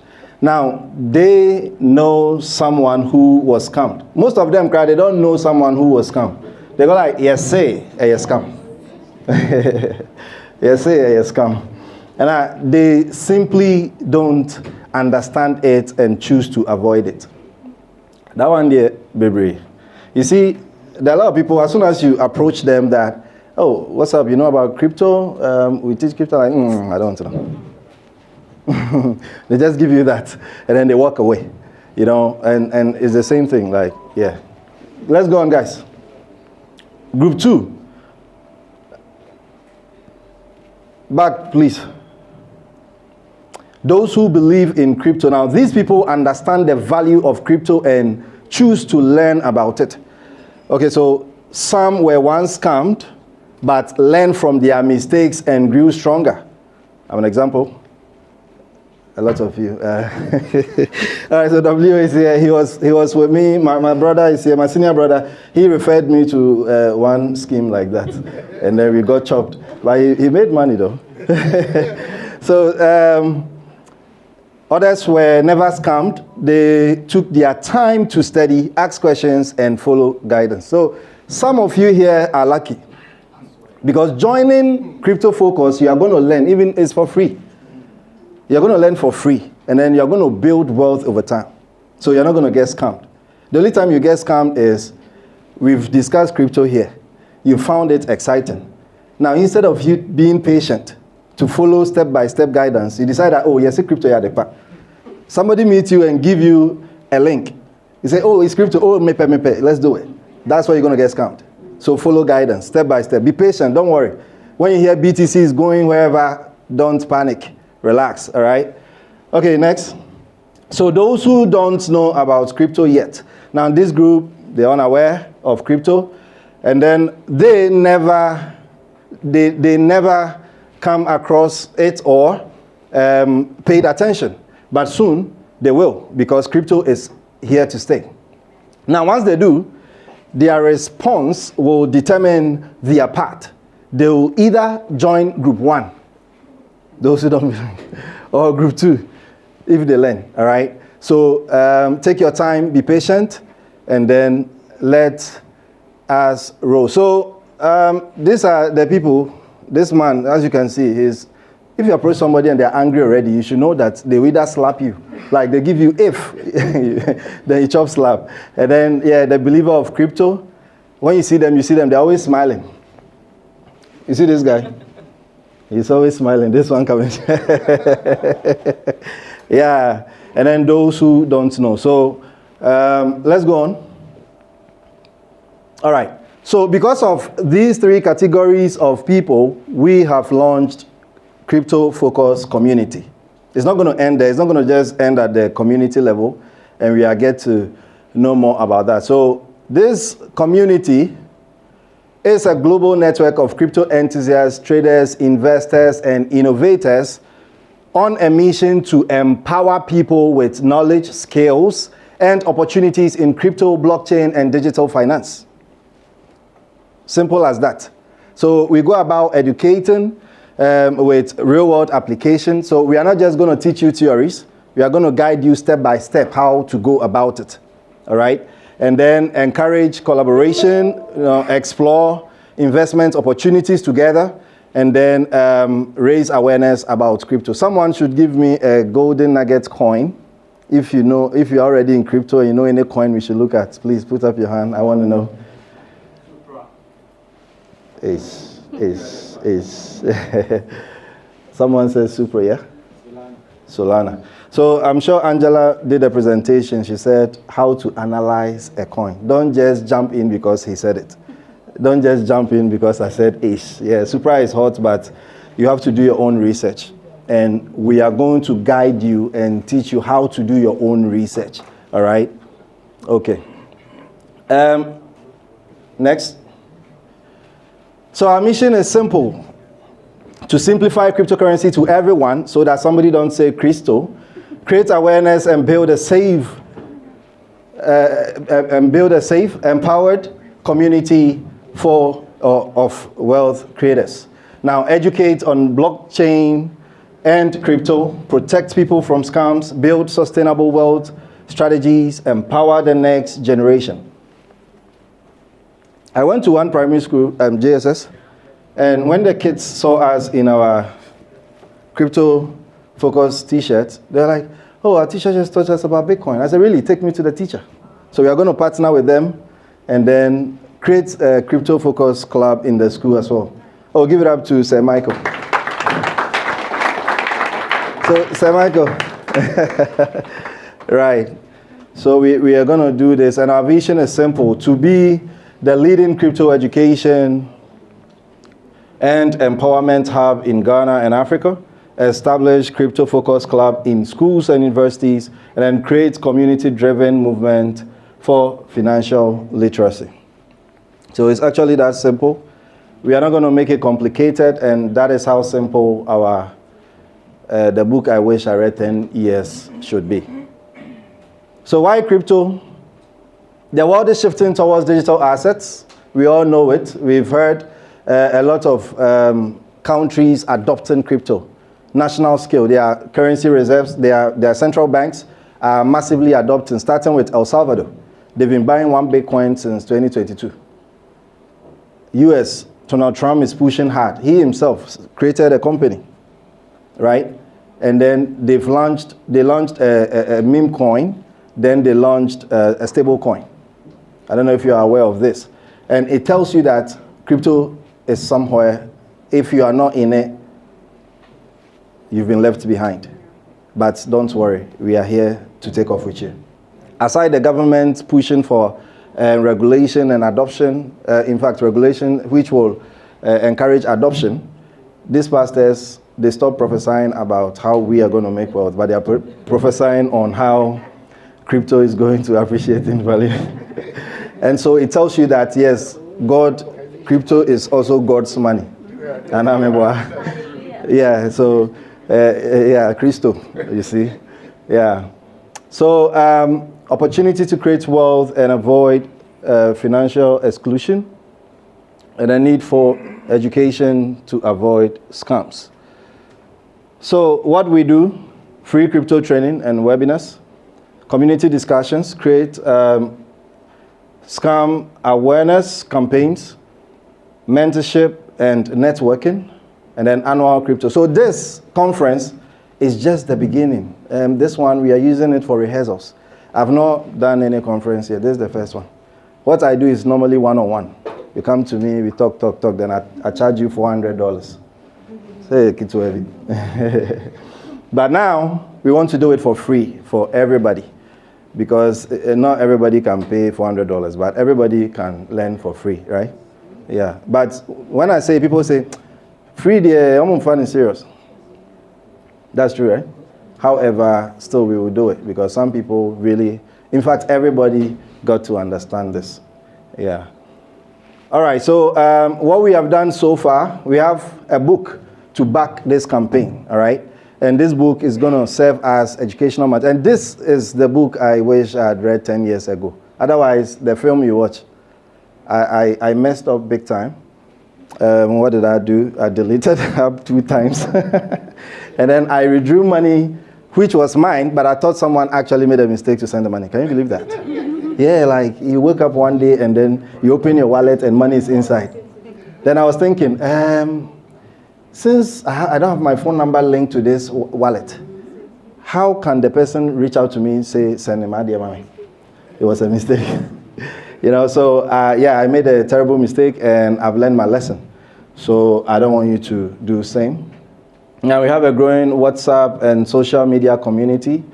Partnership with banks. We are working on a lot of partnerships, and then schools and media. So we have in the house Miss Harriet Nate. Give it up for her. Yeah, so she's gonna help us push our agenda. And then team outreach and activations in Accra. So we've started talking to Accra more. Only that's for them, the money they want, unless HFM come inside. Give it up for HFM. HFM, you have to sponsor us. All right. So upcoming projects, we are starting, in fact, we've started already, crypto focused training program. The other day, one of our guys was teaching the team, and then it went viral. David. You know, so establishment of crypto clubs in senior high schools. Yes, anybody from Armed Forces? Sorry, now Forces, Senior High Tech. Okay, right. Give it up for him. They want to start the initiative. They don't want to play.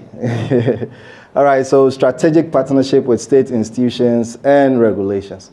So all these are programs that we're looking forward to. So how can you join us? In fact, scan the QR code on the banner, and that's it, you've joined. Now we're going to put a registration form on the group. So if you're on it already, that's how you're going to get the link to fill the form to officially become a member of Crypto Focus community. All right. So now we'll be embarking on outreach and training programs. We will train you so that you can also train other trainers. We cannot go training everybody on this planet, right? So we start from somewhere. We want to train you so that you train the trainees. All right. Oh, Anyamode. Now we go partner with schools, companies, media, attend our event and share knowledge. Simple. As we've started here, I'm sure some of you have learned. Kwame delivered. In fact, I can't leave anyone out. I'm sure all of them did fantastic. Yeah, I was watching them from my phone. Okay, next, please. All right, so here come, I just gave you what the community is about. So on this note, we are going to look at the book. The book I wish I read 10 years ago. Now, this is a new generational guide to crypto. It means that this era, they call it digital era. The only book that makes this era make sense. Okay, so this book is not about There are a lot of books out there, but they are mostly about storytelling. But this one, the only story in it is about 1 page, which is even my experience. So the rest, you'll be learning, for real. And so this is Crypto Focus. Next slide. The book I wish I'd read 10 years ago. So this is the hard copy, but we have the paperback version. We have it here. Protocol. I'm sure this is the book, right? Yes. Okay. So everybody is going to get one. Is it free or they have to support the community or what? Let me know. All right, so I hope everybody will get one, as cheap as it could be, to support the same cause, okay? The money is not going to nobody. It's not coming to me to support the movement. So crypto, why this book? Yes, crypto is no longer the future. It is here. Before we used to say crypto is the future. It's a revolution, it's coming. But now we can't say that anymore. Unless you are new, you think that, oh, it's now coming. Yo, it's been around 16 years. Where were you? Somebody asked the father, despite Musha said, now. All right, so many missed out because of lack of knowledge. Oh, okay, that's the answer. That's the answer. Lack of knowledge and guidance. Yeah, and then I was once among them. That one there, you can't take it away. So this book is born out of that experience, a guide for the next generation. A guide for the next generation. So my journey into crypto, we know it already. So guys, let's move on. I fucked up. I don't want to remember it. I'll cry. Okay, so why I wrote this book? To prevent others from making the same silly mistakes. And then to make crypto education clear, practical, and relatable. Also to inspire financial literacy and empowerment. To provide a trusted guide for beginners and enthusiasts. Whether you are an investor already, whether you are an intermediate or a beginner, this guide is for you. Okay, it teaches you how, in fact, what is crypto, blockchain, everything. Okay, what is inside this book? Understanding Bitcoin and blockchain basics. Now, you can't jump to Kwame's class. Where is Kwame? You can't jump to Kwame's class and go and learn Web3 and blockchain development without starting from here. So we are actually partnering with them so that as soon as you graduate from the basics Crypto Focus giving you, then you go and learn how to develop Web3 and then blockchain, right? Are you happy that we are partnering with them? Yeah. Please round it up for us. So, we will teach you about risk management in crypto. Even if you're an investor and you're just buying and hold, you don't just buy and hold, all right? You need to diversify your portfolio, and that was mentioned, that was discussed in the book. We talked about crypto scams. And also we will keep updating on the community platforms about the scams because every day new scam is born. And so how to stay safe, yes. So real world strategies to create wealth with crypto. Yeah, there's a lot of real world strategies. One of my girls, where is Victoria? She downloaded a game. I saw her playing a game and he said, oh, she read it in the book. I said, oh, my book? And I'm really crying. So there's a lot of opportunities in the space, and then they are all mentioned in the book. So once you read the book, you know how you can make money, up to the point of not developing, just playing game, free money. I want to ask her how much you've made so far. Where is she? Please call her for me. All right, and then a roadmap to the next generation of leaders. You see, with blockchain, Web3 taking over, plus AI, now future leaders, if you want to chop president and you don't know anything about blockchain, we will rethink, because that is where the world is going. And that is where the world is going. So now who is the book for? Beginners, curious minds, beginners curious about crypto. Students and young professionals, investors looking for direction, policymakers and educators, So the teachers among us, this book is for you too. And then everyday people seeking financial freedom. This is what, these are the people who the book is for. Now, if you find yourself among any of those categories, you are lucky to be here. And then if you know somebody who also needs financial freedom and all that, please feel free to share with them. Now, beyond a book, a movement is born. So the book birthed the crypto-focused community, a growing network of learners, builders, and leaders, and then mission education. So this book, this is how it started for me. I got scammed, but I was curious. So I decided to start reading, because before that time, I like to read only what is important, especially stuff about health. I say, no, health there, I'll read. But any other thing, I don't want to read. Maybe news, I'll read half. And I say, oh, then I'll throw it away. So I didn't like reading, actually. Now I started reading because I got curious. I wanted to understand Bitcoin. Why did the people scam us with Bitcoin? We wanted to, what is Elorm? Elorm created a group. He wants to go and chase the scammers. Elorm. You know, I said, Charlie, it's not possible. So why am I talking? I said, these guys, you can't find them. Forget it. They said you should write a petition to the CID. Where is Elorm? Elorm should come here and say it. We should write a petition to CID headquarters, cybercrime. I'm like, what the hell are you guys doing? What are they supposed to do with your petition? Go and chase the scammers for you? Forget, your money is gone. And that's how it happened. So I did the research to understand. Then I found the golden opportunities in the dark. A lot of people gave up. In fact, Elorm himself, he gave up. He was like, Charlie. Anytime I call him, I say, Charlie, the crypto thing, if you serious, if it's something else, he's like, Charlie, doc, the thing they did with you, we can go back. All right, so I did the research. Then I started teaching people immediately. Everything I was finding, I started teaching people one-on-one. I would take someone from we meet somewhere, and then we would go to King's University. Oh, where is Marigold? Marigold was once in the class. Is she here? And then Jane's here. Yeah, we'll go to King's University. Nobody gave us permission. We just walk in and enter one class, and I start teaching them. Then one of my brothers asked me, but you going to ask permission? I said, we are students. So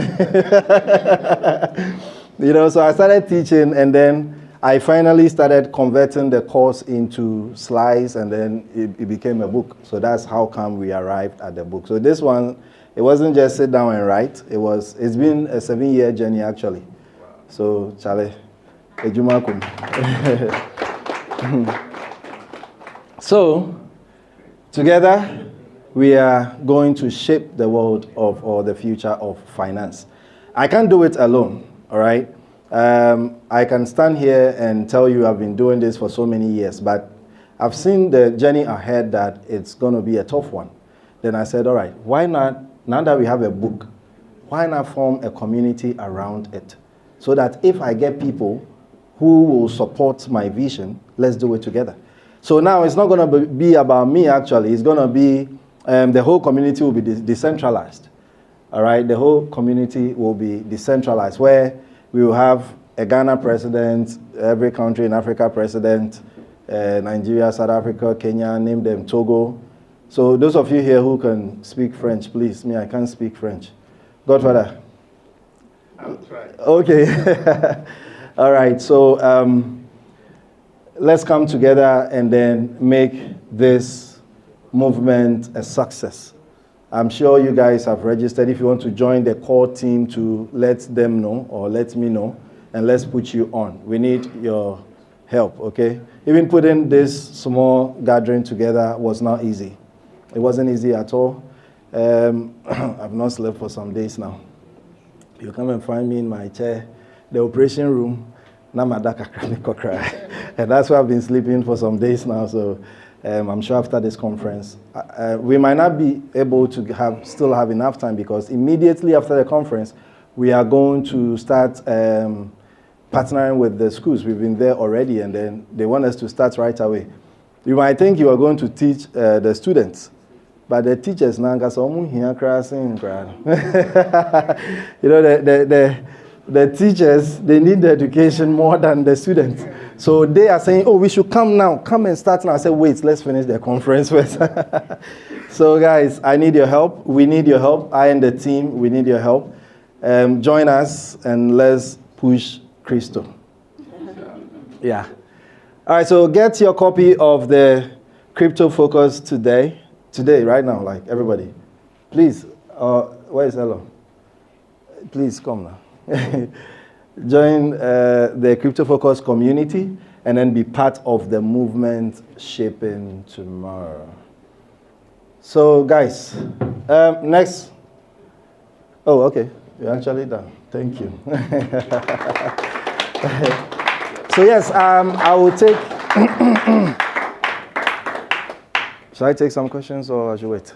Okay, please, if you have any question about the community, about the book, let us know. So, sorry, I couldn't give it to you. Thank you for this opportunity. My question is, what would be your advice to someone who just heard about crypto, but he's unemployed and had no source of income? But he got to know that there's something in it, and he might be taking on going to get a loan from a bank or borrowing from a friend as a startup. Get a job. But why wouldn't you get a job? You want free money. Yeah, so our advice that you join Crypto Focus community, learn, and you find opportunities in the course. All right. But if you can get, you see, when you get one thing about working and trying to combine it with this stuff, like it's hard, the time. So I understand you don't want to dedicate your time to working, but you like to start making money from crypto. It is possible, actually. You can make money from crypto without investing money by reading the book. Yes. Okay, let me get to him, then I'll get back to you. Thank you. But the ladies in the house, please, you are not asking questions, so I'm coming to you guys. Please, I'm right. Okay. About the evangelism of Christo. Yeah. In Ghana here, or in Africa, we know that most of our young brothers and sisters and family members usually don't find themselves in schools and other places, but sometimes on the streets. Yeah.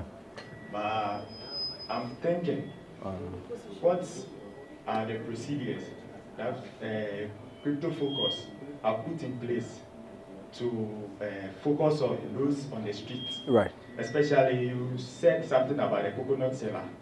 Yeah. So someone like him, or someone like the plantain seller, on the market. Yeah. How can he or she understand crypto and adopt crypto as a payment or something that can help the education of crypto? Okay. Thank you.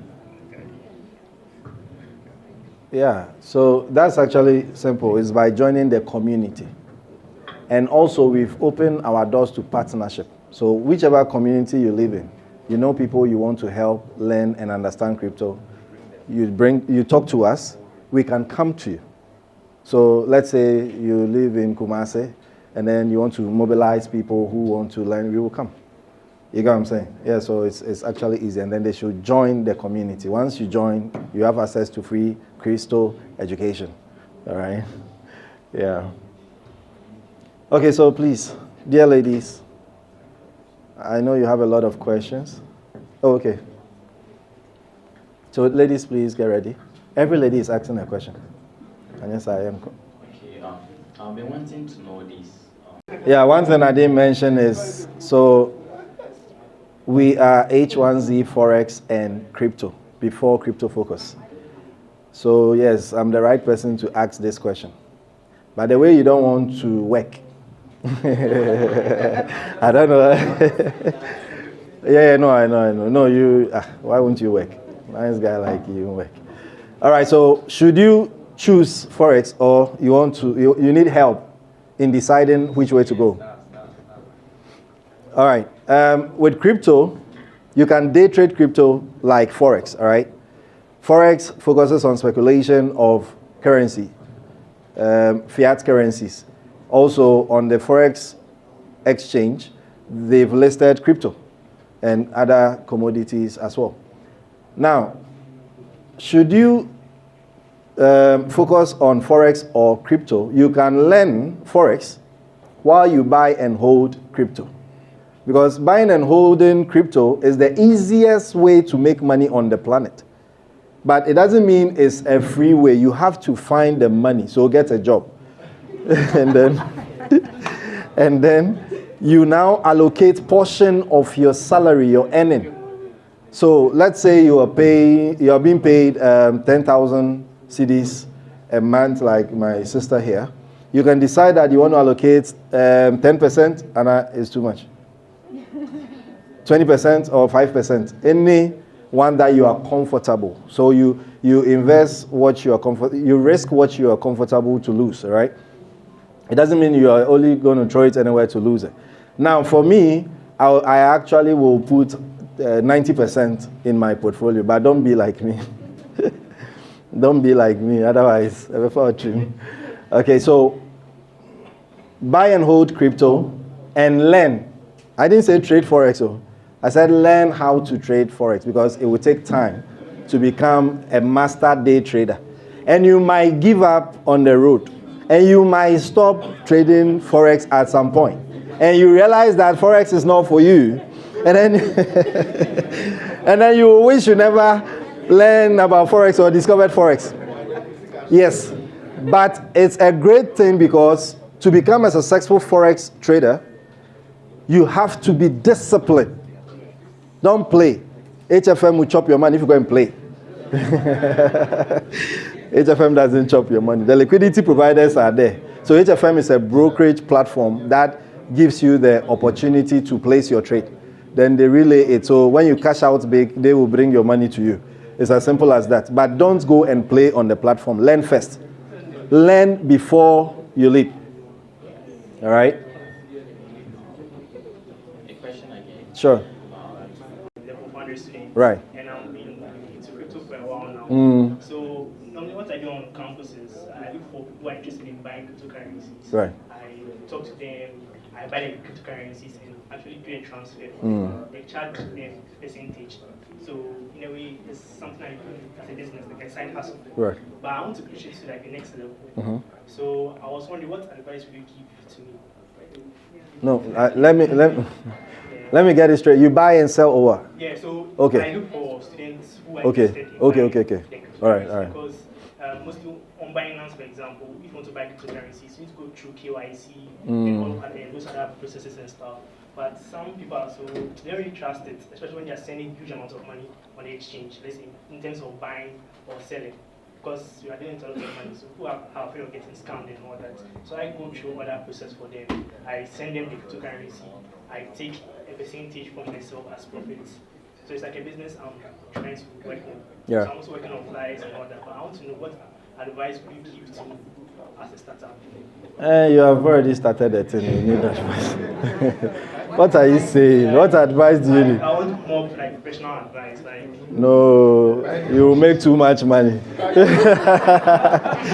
All right, so buy the book, and then there's more you can do from the book. All right, you want to make all the money. See this guy, bad man. Please, ladies only. Why, ladies? Why? The guys asking questions. I will make a concession for just one, a lady, just one. Out. Okay, maybe your question is not about disadvantage. Let me try and see what you're trying to ask. Risk. Yeah, risk. Yes, you can lose everything. So you do it again. You can lose everything. That's a risk. That's why I said diversify your portfolio. Because if you put all your eggs in one basket, 2 years ago, one coin and exchange crashed. FTX, right? Now, assuming you had invested $10,000 only in what's the name of their coin again? FTT and No, the other one, Luna. Luna. Let's say you invested so much money in Luna, and then Luna price went down. Only Luna, one coin. So that's risky, right? So you just lost everything. But assuming you diversified your portfolio in 10 coins and just one went down, you won't feel it because the others will be doing so well that will cover that loss. All right? So, good question. Another lady, please. Another lady, maybe the last lady. The lady in red. Please clap for the lady in red. So, hello, I'm Adobia. Okay. Thank you for this enlightenment that you've provided on crypto, your entire team. Thank you. So I run an organization that basically sources.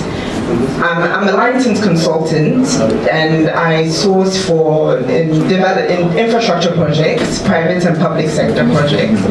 And one of the avenues in which I am sort of able to look for viable projects or to approve them are those clients who are able to repay in crypto. So my license enables me to identify those individuals or projects as well, but I have avoided that because I didn't know anything. I didn't have enough information about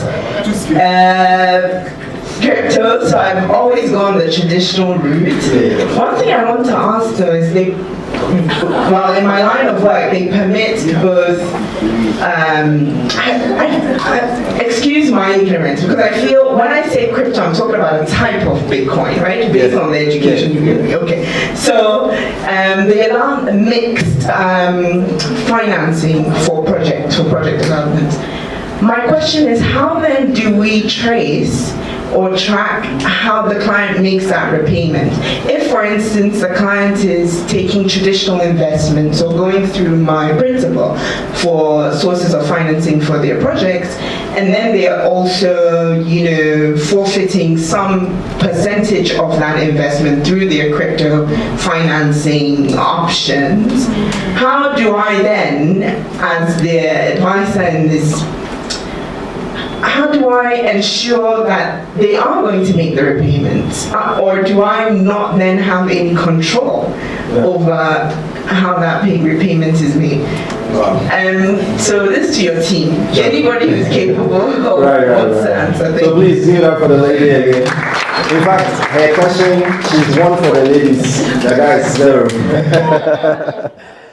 Kwame, how can she make sure that you take, you owe her money on crypto, in crypto, you're supposed to repay her in crypto, you'll be able to fulfill that. So I know about, is it the same lending platform she can use? Okay, please, help her understand. So the question is, you source projects for others, right? I source projects for a principal. So I don't want to disclose my principal. So funding for projects, infrastructure projects. Okay. And I'm permitted to speak to clients who have assets in Crypto. so that they can self-finance while also using my principal's financing for that project. But I cannot guarantee that that particular client does have the money they say they have. And how do I ensure that they will repay? Yeah, so let me start with the story. Way back 2021, I got a deal. Some investors wanted, I think, was it 43 or 45 million dollars? Like they wanted that in BTC. And then it was also through a consultant friend of mine. So she told me, Kwame, we need this. And I was like, yes, but I didn't have it in my wallet. But I knew that I'll make good profit from it. So I told her that, yes, I can get it for you. What those investors asked was for me to just send $1 from my wallet to them. They provided a wallet address. Once I'm able to send that amount of that $1 to them, they will now see my wallet address so they can check the holdings or my balance on the Explorer to know that, okay, Kwame, this wallet address that sent $1 to me has maybe 10,000 or 10 Bitcoins in that wallet address. So that is one. You ask them to do a test transaction to send to you, so that you have access to that wallet address and know that the blockchain doesn't lie. And that's what we call traceability. Yeah. You can trace to see that, yes, they actually have this amount of money in their wallet. So it's something that you cannot do with a bank. Number two, we have what we call escrow. So you can use escrow services. So they can put that funds that they said they have in an escrow service. Then that one, you know that you don't even have a problem with that. You trust that escrow to be releasing. Or thank you very much. I want to find out from you if it is possible. One, when you are sending a coin to someone and the person is using, say, a network, a particular network, and you send to you are maybe sending from BNB to Elorm, and you send that money, the money is gone. It's gone into the thing. It's Ashe.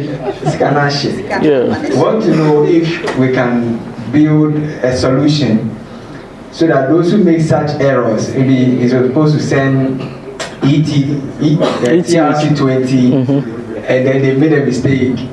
If we can help recover the money in the air. Yeah, so I think that's one downside about. So even first, when it comes to interoperability, it wasn't there, even with our Momo. Then, so with time, the blockchain is being, there are inventions that are coming up, protocols. So you know what a bridge is, right?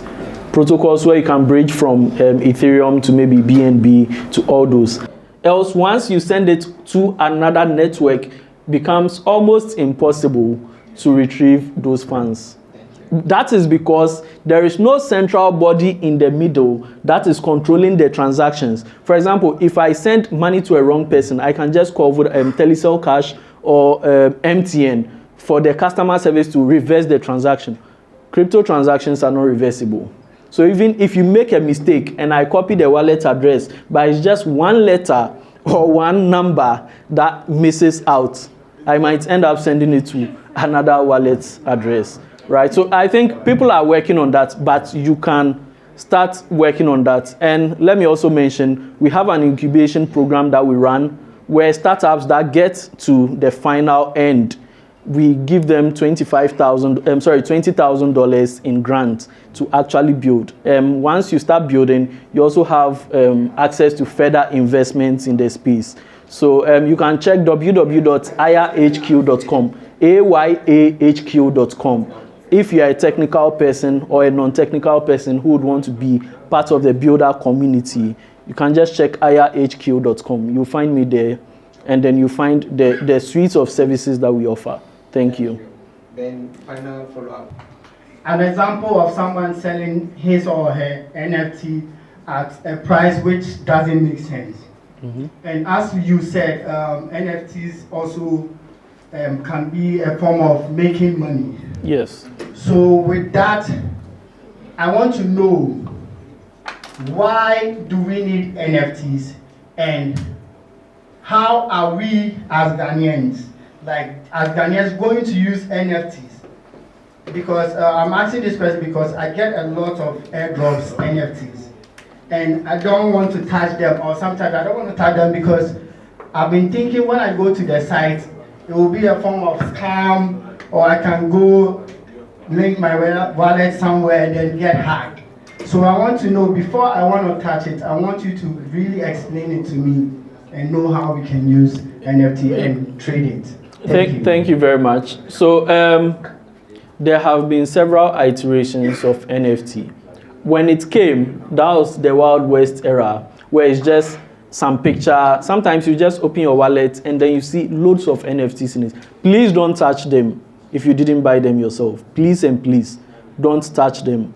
Most of them are wallet drainers. So once you interact and try to sell on OpenSea or any other thing, once you put in maybe your PIN or whatever, your private key, it drains your wallet and everything in it. So whatever you have not bought, even if you have a crypto wallet and then you see a token that you don't remember buying or you don't remember someone sending it to you, if you are using Trust Wallet, you can just swipe it like this. You see disable it.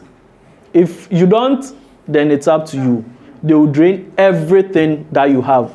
every single money that you've made does in that wallet. Now let me come to the practical applications of NFT, right? For example, land titles.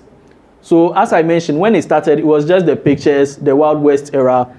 Land titles, I can have a land and then my land title can be minted as an NFT on the blockchain. So now, if I'm no more, right, I can actually issue maybe a next of kin. Or if you want to sell the land, let me not even use I'm no more because I'm not going to die now. So if you, oh yes. So if you want to sell that land to someone, all I have to do, and you know NFTs are non-fungible, so all I have to do is to transfer that NFT to his wallet address and he becomes the legal and bona fide owner of that land. You understand? So these are applications of NFT itself in real life as a real world asset. But then it started with the pictures and then all those things, the crypto side. But now people are making practical applications of NFT. For example, Sarkodie, I think there was a time he released an album as an NFT. Who remembers? You remember? Sarkodie released an album as an NFT. So if you want to listen to that album, you actually buy that NFT and then it gets you access to listen to that or to own a part of that album. Thank you. Okay. Ladies and gentlemen, as we bring Crypto Focus Conference 2025 to a close, I want to sincerely thank each and every one of you for making time to be here today. Your presence has made this debut event a memorable success. A special thanks go to our guest speakers and panelists for sharing their insights, knowledge, and inspiration with us. You have truly enriched us of our understanding of crypto and its future potential. To our partners, sponsors, and volunteers, we appreciate your tireless support in making today possible. This event wouldn't have been what it is without your contribution and commitment. To the Crypto Focus community, this is just the beginning. Today was our launchpad. Let's continue building, learning, and empowering each other. Thank you all once again for coming. Safe journey back home, and we look forward to seeing you.